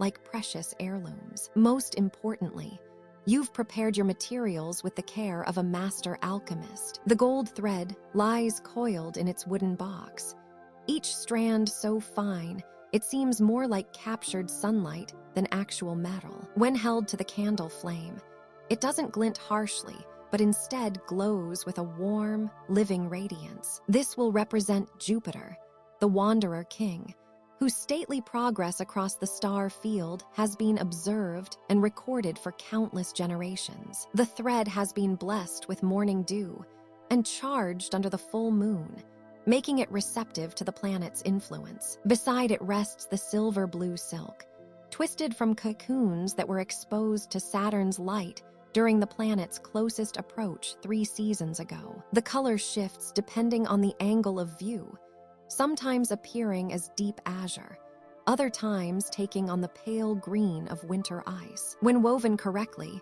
this thread will hold Saturn's slow, measured energy, that quality of patient wisdom that comes only with time and distance. Your fingers trace the patterns sketched on parchment beside your loom. The design spirals inward from the edges, following the mathematical proportions that govern planetary motion. At the center, where Jupiter and Saturn will meet in the sky, the pattern becomes more complex. Gold and silver-blue threads interweaving in a dance so intricate that it seems to move even when perfectly still. This is where the magic will happen, where the conjunction's energy will be captured and held within the tapestry's embrace. Master Lydia approaches, her footsteps soft but purposeful. She has overseen 7 great conjunctions in her lifetime, and her own tapestries from these events hang in the guild's most sacred chamber. Her weathered hands examine your work without touching, her eyes taking in every detail of your preparation. The threads sing true, she murmurs, her voice barely above a whisper. They know what approaches. Can you feel it? You nod because you can. There's an electricity in the air, a subtle tension that makes the silk seem to vibrate with its own inner music. The approaching conjunction affects everything. The way shadows fall, the color of candlelight, even the rhythm of your own heartbeat. It's as if the entire world is holding its breath, waiting for that moment when 2 wandering worlds will appear to kiss in the darkness above. Outside, the eastern horizon begins to show the faintest blush of dawn. Soon, the other apprentices will arrive to begin their own preparations. The great hall will fill with the sound of wheels, spinning thread, and voices lifted in the old songs. But for now, in these precious moments of silence, you sit with your loom and feel the weight of tradition settling around your shoulders like a comfortable shawl. The great conjunction comes whether humanity watches or not, following laws older than memory. But here, in this ancient place where starlight meets silk, where patient hands work to capture the eternal dance of the heavens, something magical happens. The moment becomes more than just an astronomical event. It becomes a bridge between earth and sky, between past and future, between the cosmic and the intimate. You take up your shuttle, loaded with the first golden thread, and begin to weave. The heavy brass key turns with a whisper in master, Celeste's weathered hands, and the ancient lock yields after centuries of faithful service. Behind the stone door lies a narrow staircase that curves downward into shadow, carved directly from the bedrock beneath the observatory. Cool air drifts upward, carrying the faint scent of cedar and starlight. Few apprentices see this chamber. Master Celeste murmurs, her voice soft as silk thread. The guild has guarded these treasures for over 800 years. Your footsteps echo gently against the worn stone steps, each one taking you deeper into the heart of the mountain. Luminous crystals embedded in the walls begin to glow as you pass, responding to the warmth of living breath. Their pale blue light dances across the carved symbols that spiral down the stairwell, constellations and celestial events recorded by countless generations of Starweavers. At the bottom of the stairs, Master Celeste touches her palm to a smooth section of wall. Ancient mechanisms whisper to life, and a circular door rolls aside to reveal the secret chamber. Your breath catches as you step inside. The room is vast, far larger than seemed possible from above. The ceiling arches high overhead, painted deep midnight blue, and scattered with silver points of light that mirror the night sky perfectly. But it is the walls that steal your wonder, lined floor to ceiling with crystal cases, each one housing a tapestry more magnificent than the last. Welcome to the archive of prophecies, Master Celeste says, her voice hushed with reverence. Every Starweaver who has ever looked up at the night sky and seen tomorrow woven in the stars has contributed to this collection. She leads you to the nearest case, where a tapestry shimmers behind protective crystal. The weaving depicts the sun as a golden disc, surrounded by dancing threads of silver and black. You realize with awe that you are looking at an eclipse, woven 3 centuries before it occurred. Starweaver Lyrian created this in 1547. Master Celeste explains, her fingers tracing the air above the glass. She saw the eclipse in her dreams for 7 years before she finally understood the pattern. When it came to pass exactly as she had woven it, the guild knew her gift was true.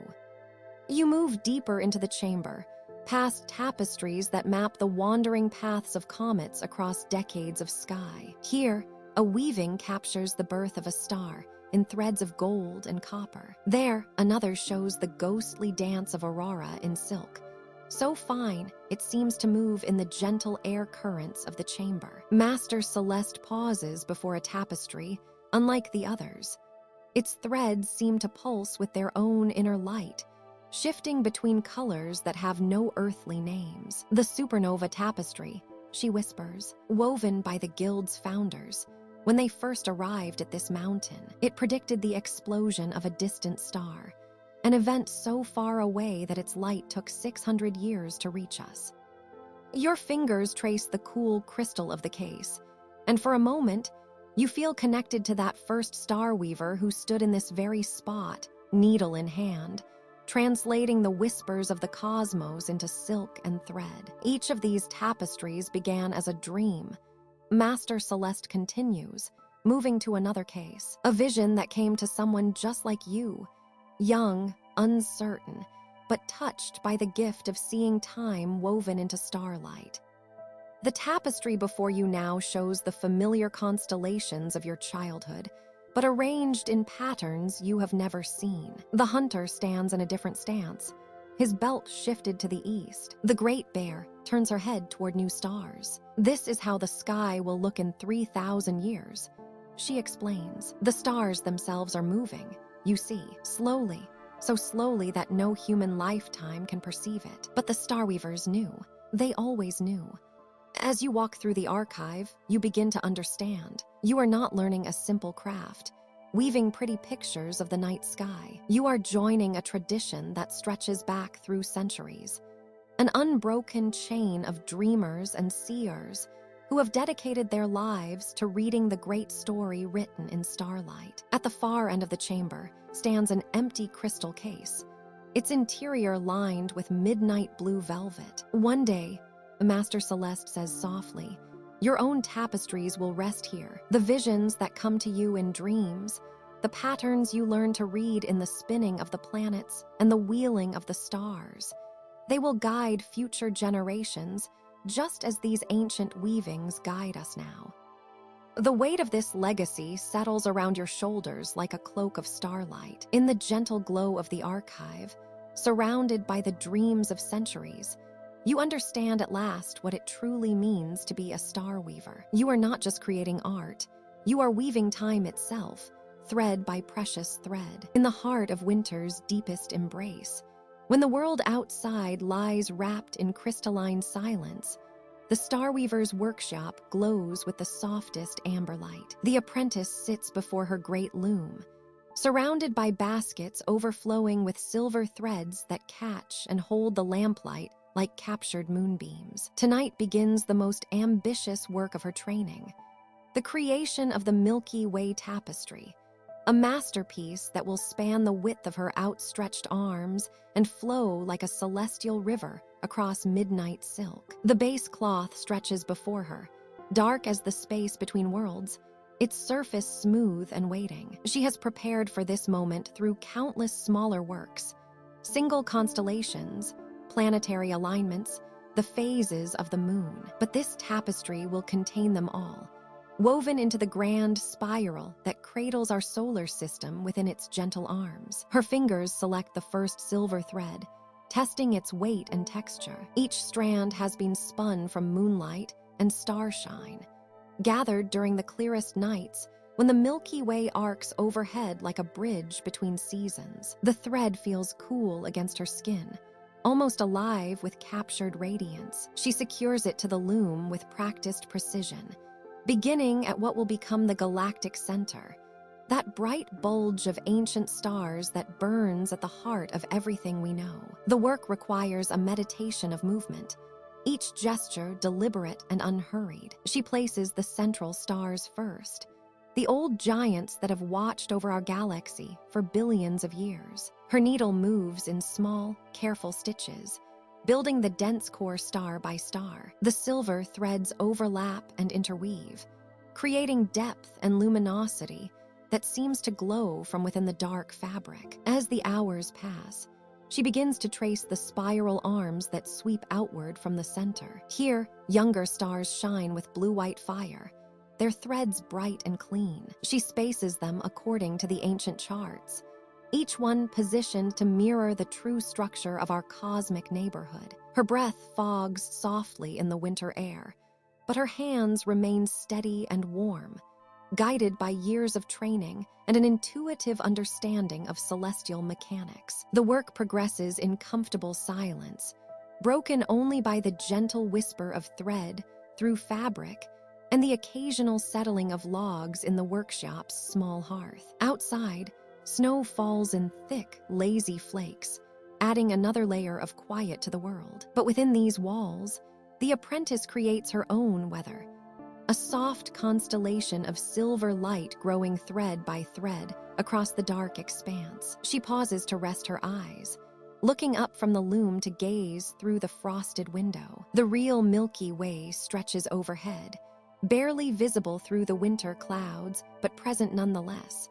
A vast spiral of which our small world forms just one tiny part. She returns to her work with renewed purpose, understanding that each stitch connects her to that immense tapestry of stars and space. The spiral arms take shape slowly, requiring the most delicate touch as they curve outward from the galactic center. Here she places our own sun, a modest yellow thread among countless others, marking the location of our solar system with special care. Around it, she suggests the positions of nearby stars: Proxima Centauri, Alpha Centauri, Sirius, each one a point of light in the growing constellation of her creation. As dawn approaches, she steps back to observe the night's progress. The central portion of the galaxy now glows against the dark silk, its spiral structure clearly visible in silver and shadow. The work will take many more nights to complete, but already she can see the shape of the whole emerging from her patient efforts. Each thread tells a story of stellar birth and death, of planets forming in cosmic dust, of the slow dance of gravity that holds everything together. The apprentice covers her work with a soft cloth, protecting it from dust and daylight. Tomorrow night, she will return to continue the great spiral, adding more arms, more stars, more of the intricate structure that makes our galaxy home to hundreds of billions of suns. But for now, she allows herself a moment of quiet satisfaction, knowing that with each careful stitch, she weaves herself deeper into the vast tapestry of the cosmos. Outside, the snow continues to fall, covering the world in pristine silence, while within the workshop, the beginnings of the Milky Way rest in peaceful darkness, waiting for another night's gentle labor to bring more stars to life. The ancient halls of the Starweaver's guild shimmer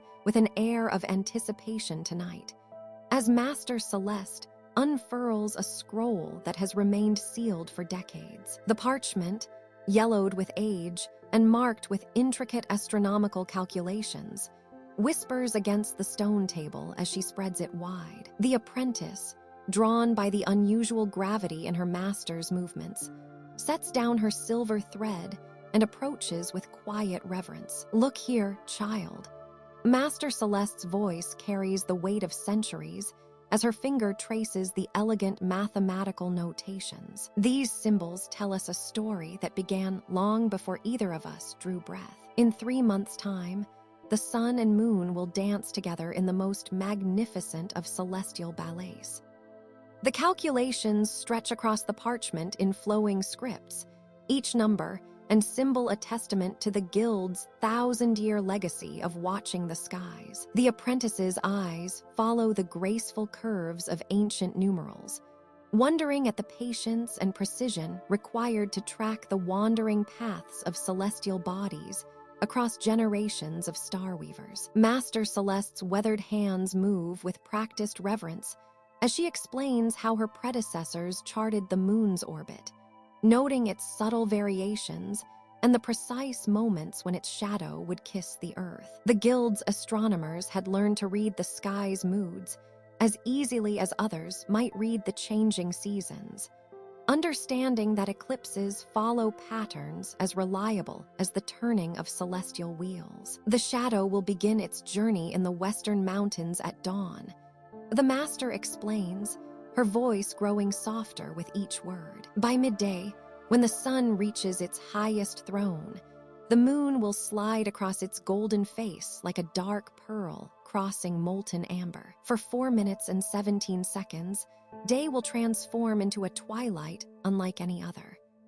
The apprentice closes her eyes, imagining that moment of cosmic alignment when the familiar world would be painted in ethereal silver light. She pictures the sun's corona, usually hidden by its brilliant disk, blazing forth in delicate streamers of fire around the moon's dark silhouette. Even the stars would emerge in the daytime sky, shy companions finally able to show their faces in the presence of their dimmed sovereign. Master Celeste moves to a cabinet carved from midnight oak, its surface inlaid with constellations in mother-of-pearl. From within, she withdraws spools of thread unlike any the apprentice has seen before. The black silk appears to drink light itself, while the gold shimmers with an inner radiance that seems almost alive. These threads, she learns, have been prepared specifically for eclipse tapestries, dyed with rare minerals and blessed under specific lunar phases. The gold captures the corona's fire.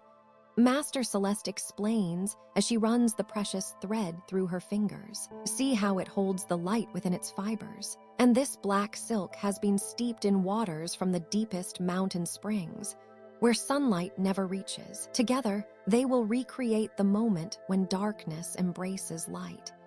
The apprentice watches as her master begins sketching the preliminary design on stretched canvas. The pattern emerges slowly, revealing the sun as a perfect circle surrounded by flowing rays, with the moon's disk positioned to create that magical moment of totality. The design speaks of patience and precision, each stroke planned to capture not just the visual spectacle, but the profound silence that accompanies such cosmic events. As the evening deepens around them, Master Celeste shares stories of eclipse tapestries woven by previous generations. She speaks of the great eclipse of 3 centuries past, when the entire guild worked together to create a tapestry so magnificent that visiting nobles wept at its beauty. The weaving took place in perfect silence, with each artisan contributing threads blessed under specific star configurations. The apprentice begins to understand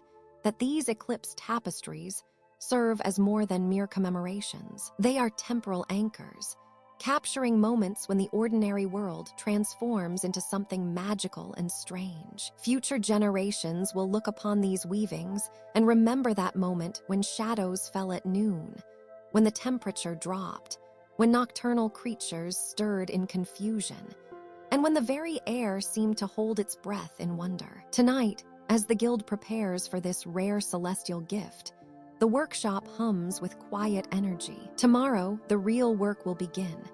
But for now, there is only the gentle rustle of ancient scrolls, the soft gleam of precious threads, and the comforting weight of tradition that connects these modern Starweavers to countless generations who have watched the same eternal dance of sun and moon across the endless tapestry of sky. The apprentice returns to her station, but her mind remains fixed on that approaching day when darkness will embrace light, and their looms will capture forever the moment when the heavens themselves pause in reverent silence. The winter nights at the observatory have grown long and contemplative, each one stretching like a gentle invitation to explore deeper mysteries. You sit at your loom in the quiet hours before dawn, your fingers moving with practiced grace through threads that shimmer with the memory of starlight. Tonight, you are not merely weaving the positions of stars.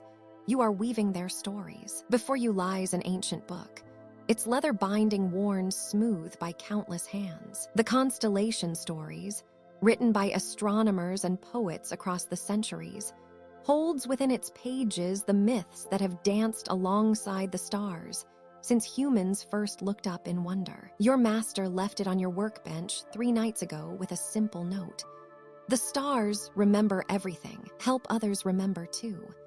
You begin with Orion, the great hunter who strides across the winter sky. Your fingers select deep blues and silver whites, threading them carefully through the warp. But tonight, you add something new. Threads of burnished gold that catch the lamplight like the belt of the mighty hunter himself. As you weave, you let the ancient story flow through your mind, your hands translating myth into textile. The thread becomes Orion's story, the boastful hunter who claimed he could kill any creature on Earth. Your weaving shows his great club raised high, woven in threads of earthen brown. Nearby, you begin to shape the tiny cluster of the Pleiades, the 7 sisters who fled from his pursuit, their forms delicate as dewdrops, rendered in the palest silks that seem to tremble even in the stillness of your workshop. Each constellation carries its burden of human longing and imagination. Your fingers find threads of deep red and warm amber for the Great Bear, Ursa Major, whose story speaks of a mother's love transformed by jealous gods into an eternal dance across the northern sky. The colors blend and separate in your weaving like the aurora itself, creating patterns that shift depending on how the light falls across them. The work requires a different kind of patience than your scientific star charts. Those mapped precise positions and movements, the mathematical poetry of celestial mechanics. But these story tapestries ask for something more fluid, something that honors both the accuracy of observation and the truth of human meaning-making. Your threads must capture not just where the stars are, but why they matter. You pause to study a passage about Cassiopeia, the vain queen forever bound to her throne in the sky. Your fingers trace across threads of royal purple and silver, imagining how her story might unfold in textile form. The myth speaks of beauty and pride, of consequences that ripple through generations. As you begin to weave her distinctive W shape, you find yourself thinking of all the women who have looked up at these same stars, finding in Cassiopeia's eternal punishment a reflection of their own struggles with vanity and virtue. The hours slip by unmarked, except by the gradual shift of constellations outside your window. Perseus takes shape beneath your hands, his sword raised not in violence, but in frozen triumph, forever rescuing Andromeda in a dance of silver and gold threads. The story tapestry grows rich with color and meaning, each section flowing into the next like chapters in an endless book written across the sky. Your master appears at your shoulder as the eastern horizon begins to pale with approaching dawn. Together, you study the night's work in comfortable silence. The tapestry shows more than star positions.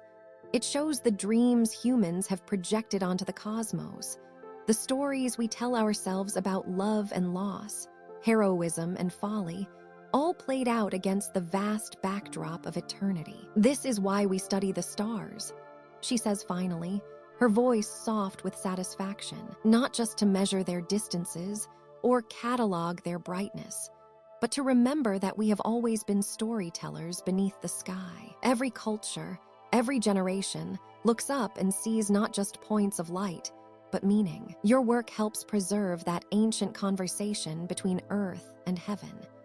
As dawn light begins to filter through the observatory windows, you carefully cover your work with a soft cloth. Tomorrow night, you will continue the story cycle, perhaps weaving the tale of the swan that flies eternally across the summer sky, or the great ship Argo that carries the heroes of legend through celestial seas. The stars will be there waiting, patient as always, ready to offer up their ancient stories to anyone willing to listen. And you will be there too, fingers moving through starlight and story, weaving the bridge between what we see and what we dream, between the precision of science and the truth of myth. In your hands, the constellation stories live on, one thread at a time. The morning mist clung to the stone steps of the observatory as you made your way to the great hall, the familiar weight of anticipation settling in your chest. Today marked a new beginning,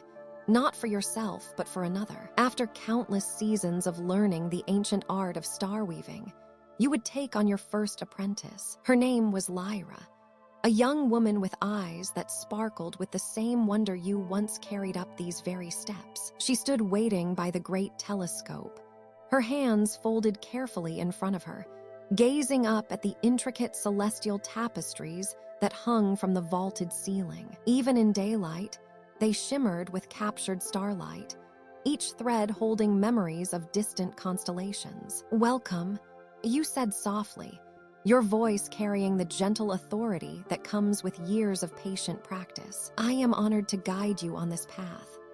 Lyra turned toward you, and in her expression, you saw yourself as you had been, eager, uncertain, filled with questions about the mysteries that surrounded you. The parallels struck you deeply, and for a moment, you felt the profound weight of continuity, the endless cycle of knowledge passing from one pair of hands to another. You led her first to the observation deck, where the great brass instruments caught the morning light. "Before we touch silk or thread," you explained, running your fingers along the smooth edge of the astrolabe, "we must learn to truly see. The stars speak a language older than words, and our tapestries are simply translations of their stories."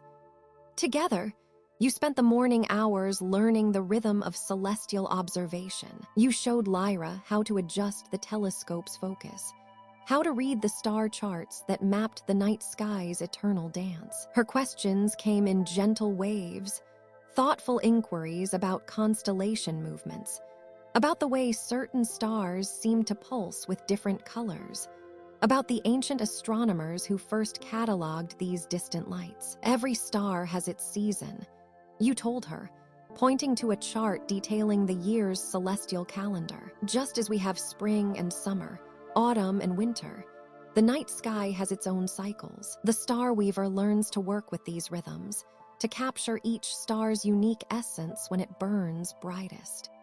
As afternoon gave way to evening, you guided Lyra to the weaving chamber. Here, spools of silk caught the last rays of sunlight streaming through tall windows. The threads seemed to glow from within, some pale as moonbeams, others deep as midnight, still others holding the warm gold of distant suns. "The silk comes from moths that feed on night-blooming flowers," you explained, lifting a strand of silver thread to the light. "They spin in darkness, under starlight, and somehow their cocoons capture that celestial energy. When we weave, we're not just creating fabric, we're preserving light itself."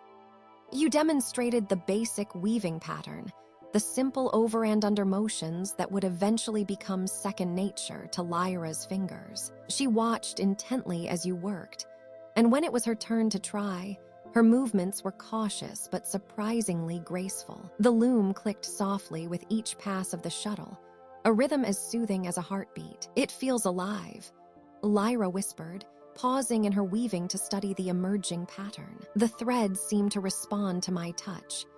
"Because they do," you replied, remembering your own first revelation about the nature of celestial silk. "The starlight remembers its source." When you weave with intention, with reverence for the light you're working with, the tapestry becomes more than decoration. It becomes a window to the cosmos itself. As the first stars began to appear in the darkening sky, you felt a deep sense of completion. Not the ending kind of completion, but the circular kind. The satisfaction of a tradition continuing, of knowledge finding new hands to carry it forward. Watching Lyra work, seeing her natural affinity for the craft, You realized that your own journey as a student was transforming into something entirely new. The observatory settled into its evening, quiet around you both. Somewhere above, your master was probably preparing for another night of deep sky observation. Tomorrow, other Starweavers would continue their own projects, adding threads to tapestries that might take years to complete. And here, in this peaceful moment between day and night, you had taken your place in that eternal cycle. Tomorrow, you told Lyra as she carefully set aside her first practice weaving, we'll learn about the constellation of the Great Bear. Its stars are particularly bright this season, perfect for a first celestial tapestry. Her smile was radiant with anticipation, and as you both made your way toward the evening meal, you carried with you the profound contentment of a teacher who has watched understanding bloom in another's eyes. The morning brings word from the harbor below, carried up the winding mountain path by a breathless messenger whose weathered face speaks of salt air and distant shores. The guild master unfolds the parchment with careful hands, his eyes brightening as he reads the commission that has arrived from the Maritime Guild of Celestial Navigators. Star charts, he announces to the assembled weavers, his voice carrying the weight of important work. The sea captains request new navigation tapestries for the southern routes. The old charts grow thin with use, their silver threads dimmed by ocean spray and countless nights under foreign skies. You feel a flutter of excitement in your chest as the apprentice steps forward, her hands steady despite the magnitude of what's being asked. For months now, she has studied the southern constellations, those patterns that wheel low on the horizon, visible only when the northern stars retreat into summer twilight. Tonight, she will put her astronomical knowledge to its most practical test. As evening settles over the observatory, the apprentice spreads her materials across the great weaving frame. This is no ordinary tapestry of beauty alone. These charts will guide ships across thousands of miles of open ocean, where a single misread star could mean the difference between safe harbor and endless wandering. The responsibility weighs as heavy as the silver thread she selects for the brightest guide stars. She begins with the Southern Cross, that compact constellation that has guided mariners for countless generations. Each star finds its precise position on the dark fabric, their relative brightness carefully matched with threads of varying luminosity. The brightest star, a crux, receives a thread so pure it seems to hold starlight itself. The smaller companion stars follow, each taking its ordained place in the celestial dance. The work requires a different kind of precision than her previous tapestries, where before she might emphasize beauty over exactitude. Now each thread must fall in mathematically perfect alignment. The constellation of Centaurus stretches across her frame, its alpha and beta stars, Rigel Kent and Hadar, marking crucial reference points that captains will use to find their latitude on moonless nights. Hour by hour, the southern sky takes shape beneath her fingers. Canopus blazes forth in brilliant white thread, that beacon star whose appearance above the horizon tells sailors they have crossed into southern waters. The Coal Sack Nebula, that dark cloud visible to the naked eye, is rendered in threads so deep they seem to absorb light rather than reflect it. A celestial landmark as important as any bright star. She pauses often to consult her carefully kept notes, cross-referencing the star positions with the navigational tables the sea captains have provided. Each constellation must not only be beautiful but functionally accurate, with distance measurements and bearing lines woven in subtle gold thread that will catch lamplight on a ship's deck. The false cross receives particular attention, for this treacherous look-alike has misled many navigators who mistook it for its more famous neighbor. She positions it with care, ensuring that even in dim shipboard light, no captain could confuse the two. Small notation threads mark the critical differences, tiny details that speak the language sailors understand. As the night deepens, She works on the great river of stars that flows across the southern sky, the portion of the Milky Way invisible to northern observers. This cosmic stream, thick with countless distant suns, provides its own form of guidance for those who know how to read its seasonal shifts and nightly motion across the heavens. The southern triangle appears near the tapestry's edge, that simple but distinct pattern that helps mariners orient themselves when other landmarks fail. Even the dimmest stars in this constellation receive their proper thread. For in navigation, completeness matters more than artistic license. Near dawn, as the real stars begin to fade in the growing light, she adds the final touches to her celestial chart. Lines of longitude and latitude weave through the constellation patterns in thread so fine it's barely visible, creating an invisible grid that transforms beautiful star patterns into practical navigation tools. She steps back to survey her night's work, this tapestry that bridges the gap between the pure beauty of the heavens and the practical needs of those who venture into the unknown. Soon, this chart will hang in a captain's cabin, consulted by lamplight as waves rock beneath the hull and the southern stars wheel overhead. The maritime messenger returns the following week, his eyes widening as he sees the completed navigation charts. These tapestries will travel to ports across the southern seas,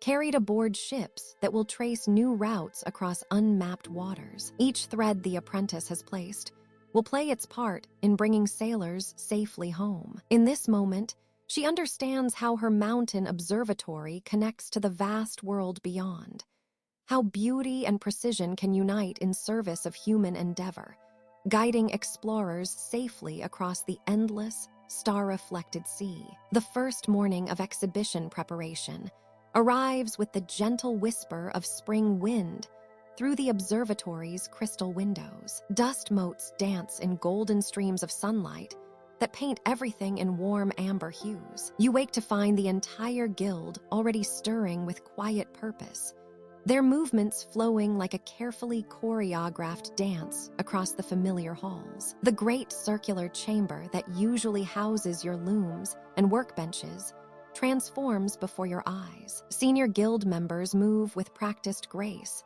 their hands steady as they lift completed tapestries from storage alcoves carved deep into the stone walls. Each piece emerges like a captured constellation, threads catching the light and throwing tiny rainbows across the floor. Your fingers trace the edge of your own completed work, a modest piece depicting the autumn meteor shower you observed months ago. The silver threads you so carefully wove now gleam with their own inner light, each stitch a memory of those long nights spent watching the sky. Beside it, Master Celeste arranges her masterwork from winter, a vast tapestry showing the dance of aurora across northern skies, its green and purple threads seeming to move and shimmer even in stillness. The apprentices work together, carrying easels made from moon-bleached wood into position around the chamber's perimeter. Your feet whisper across stone floors,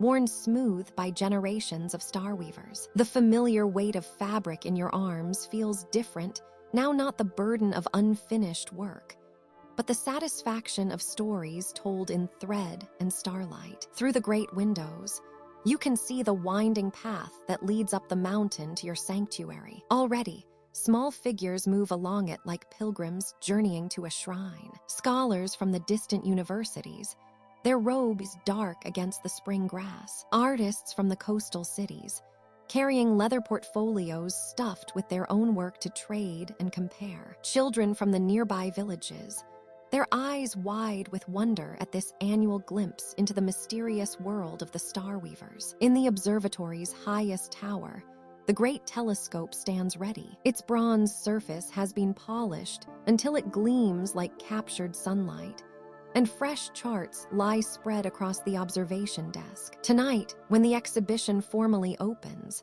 guests will be invited to look through its lens at the same stars that inspired the tapestries now gracing the walls below. Your fellow apprentices move around you, their faces calm with concentration. Young Marcus carefully adjusts the lighting above his piece, a delicate work showing the phases of the moon through summer nights. Sarah positions her winter solstice tapestry, where the afternoon sun will catch its crystal thread highlights. Each placement is deliberate, thoughtful, part of a greater harmony that will soon welcome visitors into your world. The smell of fresh bread drifts up from the kitchens below, where the cooks prepare for the feast that will conclude the exhibition. Honey cakes shaped like constellations, wine made from grapes that grow on the sunny slopes of your mountain, fruits preserved from last autumn's harvest all the flavors of your isolated world, ready to be shared with those who climb the winding path to reach you.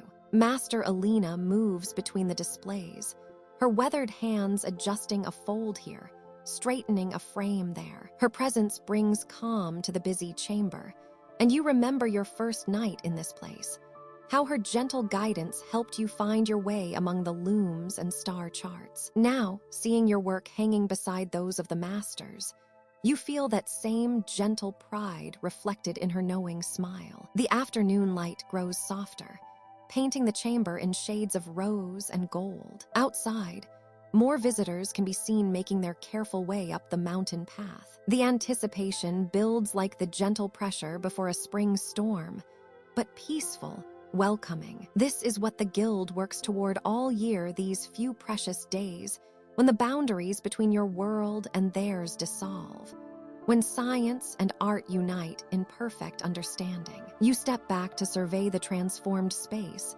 your heart full of quiet contentment. Tomorrow, voices will fill these halls with wonder and appreciation. Tonight, the tapestries will glow in candlelight, while guests feast and share stories under the same stars that inspired every thread. But right now, in this moment of perfect preparation, everything is peaceful, ready, complete. The Starweaver's year has come full circle, and the great exhibition awaits like a door opening onto new possibilities.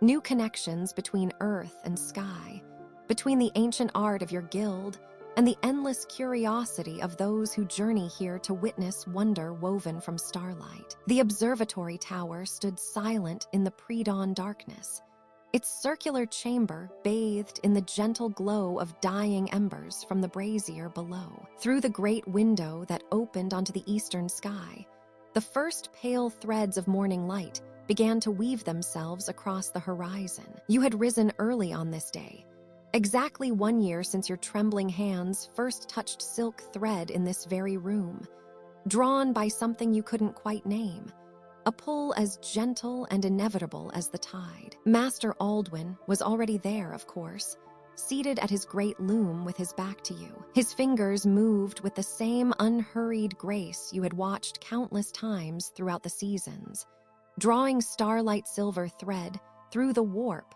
with movements that seemed to echo the very rotation of the celestial sphere above. The tapestry before him showed the constellation of the Swan, its neck curved in an elegant arc that seemed to breathe with life even in the dim light. "I wondered when you would come," he said softly, not turning from his work. His voice carried the warmth of aged wine, rich with the accumulated wisdom of decades spent reading the language of the stars. 1 year ago today, you stood in that doorway with eyes wide as moons, convinced that the heavens were impossibly distant, impossibly cold. You moved quietly across the stone floor, your bare feet making no sound on the smooth-worn blocks that generations of Starweavers had polished with their passage. The familiar scents of the chamber embraced you: sandalwood incense, the metallic tang of silver thread, the faint mustiness of ancient scrolls, and underneath it all, something indefinable that you had come to think of as the smell of starlight itself. "Tell me," the master continued, his shuttle catching the early light as it passed through the threads, "what do you see when you look up at the night sky now?" You paused at the great window, gazing out at the slowly brightening sky where the last stars still flickered like distant candles. A year ago, you might have spoken of cold fire burning in an endless void. of distances too vast for the human heart to comprehend. But now, after months of translating celestial movements into silk and silver, after learning to read the subtle stories written in constellation and nebula, your answer came from a deeper place. "I see the same patterns," you whispered, your breath fogging the cool glass. "The same rhythms that flow through the threads beneath my fingers. The dance of the Pleiades sisters matches the way silk catches and releases light. The slow wheel of Ursa Major follows the same ancient spiral I've traced 100 times in tapestry borders." Master Aldwin's shuttle paused in its journey. The silence stretched between you like a held breath, pregnant with understanding. Outside, a nightingale called once from the garden below, its liquid notes seeming to bridge the space between earth and sky. "And what does that tell you?" he asked, his voice barely above a whisper. You closed your eyes, feeling the answer rise from the place where a year of patient learning had settled into knowing. That we are not separate from the stars. That every thread we weave connects us to something infinite. When I map the movement of Venus across the spring sky, I am tracing the same curve that appears in the flight of swallows, in the spiral of a nautilus shell, in the way water moves around stones in the brook below. The master set down his shuttle and finally turned to face you. His eyes, pale blue as winter sky, crinkled at the corners with something that might have been pride, or perhaps simple joy at witnessing understanding bloom. "The ancient texts speak of the great weaving," he said, rising from his bench with the careful grace of age. "They tell us that all things are connected by threads too fine for ordinary sight, threads that bind atom to star, heartbeat to cosmic rhythm, breath to the solar wind." He moved to stand beside you at the window, where the eastern horizon now glowed with rose and gold. "Our guild has spent centuries learning to see those threads, to make them visible in silk and silver. We are not astronomers, child. We are translators, helping humanity remember that we belong to this vast and beautiful dance." The first ray of direct sunlight slanted through the window, illuminating the swan tapestry on his loom. The silver threads seemed to come alive, rippling like water, like light itself made tangible. You understood then that every Starweaver throughout history had stood at this same threshold, feeling the moment when observation became participation, when the act of witnessing the cosmos became an act of communion with it. "Your training is complete," Master Aldwin said gently, his weathered hand coming to rest briefly on your shoulder. "Now begins your real work, helping others remember that every time they look up at the night sky, they are looking at home." The great observatory stands quiet in the deepening twilight, its circular walls lined with tapestries that shimmer like captured starlight. You move slowly through this sacred space, your fingers trailing along the ancient wooden frames,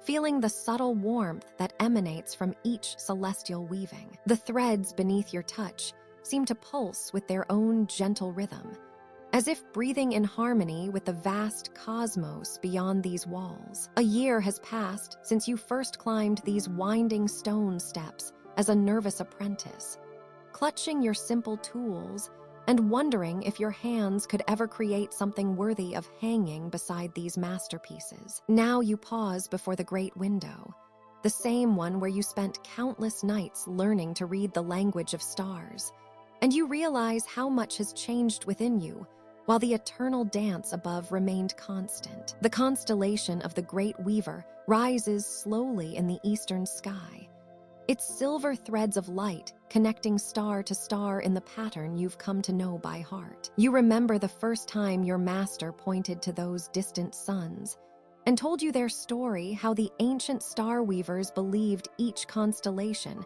was a tapestry woven by the gods themselves, stretched across the heavens for all to see. Tonight, watching those same stars emerge from the velvet darkness, you understand that you have become part of that eternal story. Behind you, the workshop glows softly in the amber light of beeswax candles. Your loom stands ready, as it has every evening, with threads of silver and gold and deep midnight blue waiting to be transformed into patterns that mirror the sky. The other guild members work quietly at their own stations, their gentle movements creating a rhythm as old as the craft itself. The soft whisper of thread through heddles, the gentle click of shuttles moving back and forth, the occasional murmur of approval as a particularly beautiful section takes shape.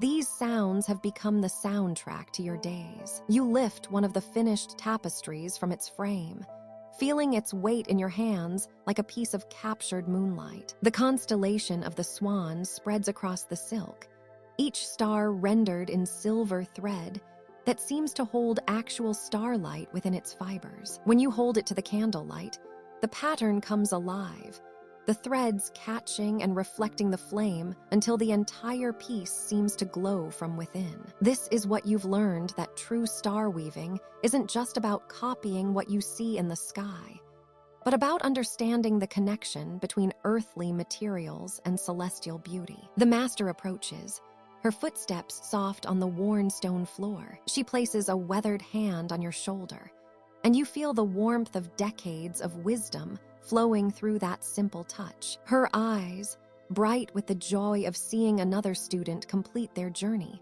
reflect the candlelight like stars themselves. Without words, she nods toward your loom, where your latest work awaits a section of the great seasonal tapestry that will hang in the main hall, your threads now woven permanently into the guild's continuing story. As you return to your work, your fingers finding their familiar rhythm among the threads, you feel the profound peace that comes from knowing your place in something larger than yourself. Each thread you select and place connects not just to the others in your tapestry, but to every star weaver who has sat at a loom before you, and to all who will come after. Your hands are part of an unbroken chain reaching back through centuries, each generation learning the ancient techniques and passing them forward like precious gifts. The night deepens around the observatory, and the stars emerge in all their glory. Through the great window, you can see the Milky Way beginning to arc across the sky,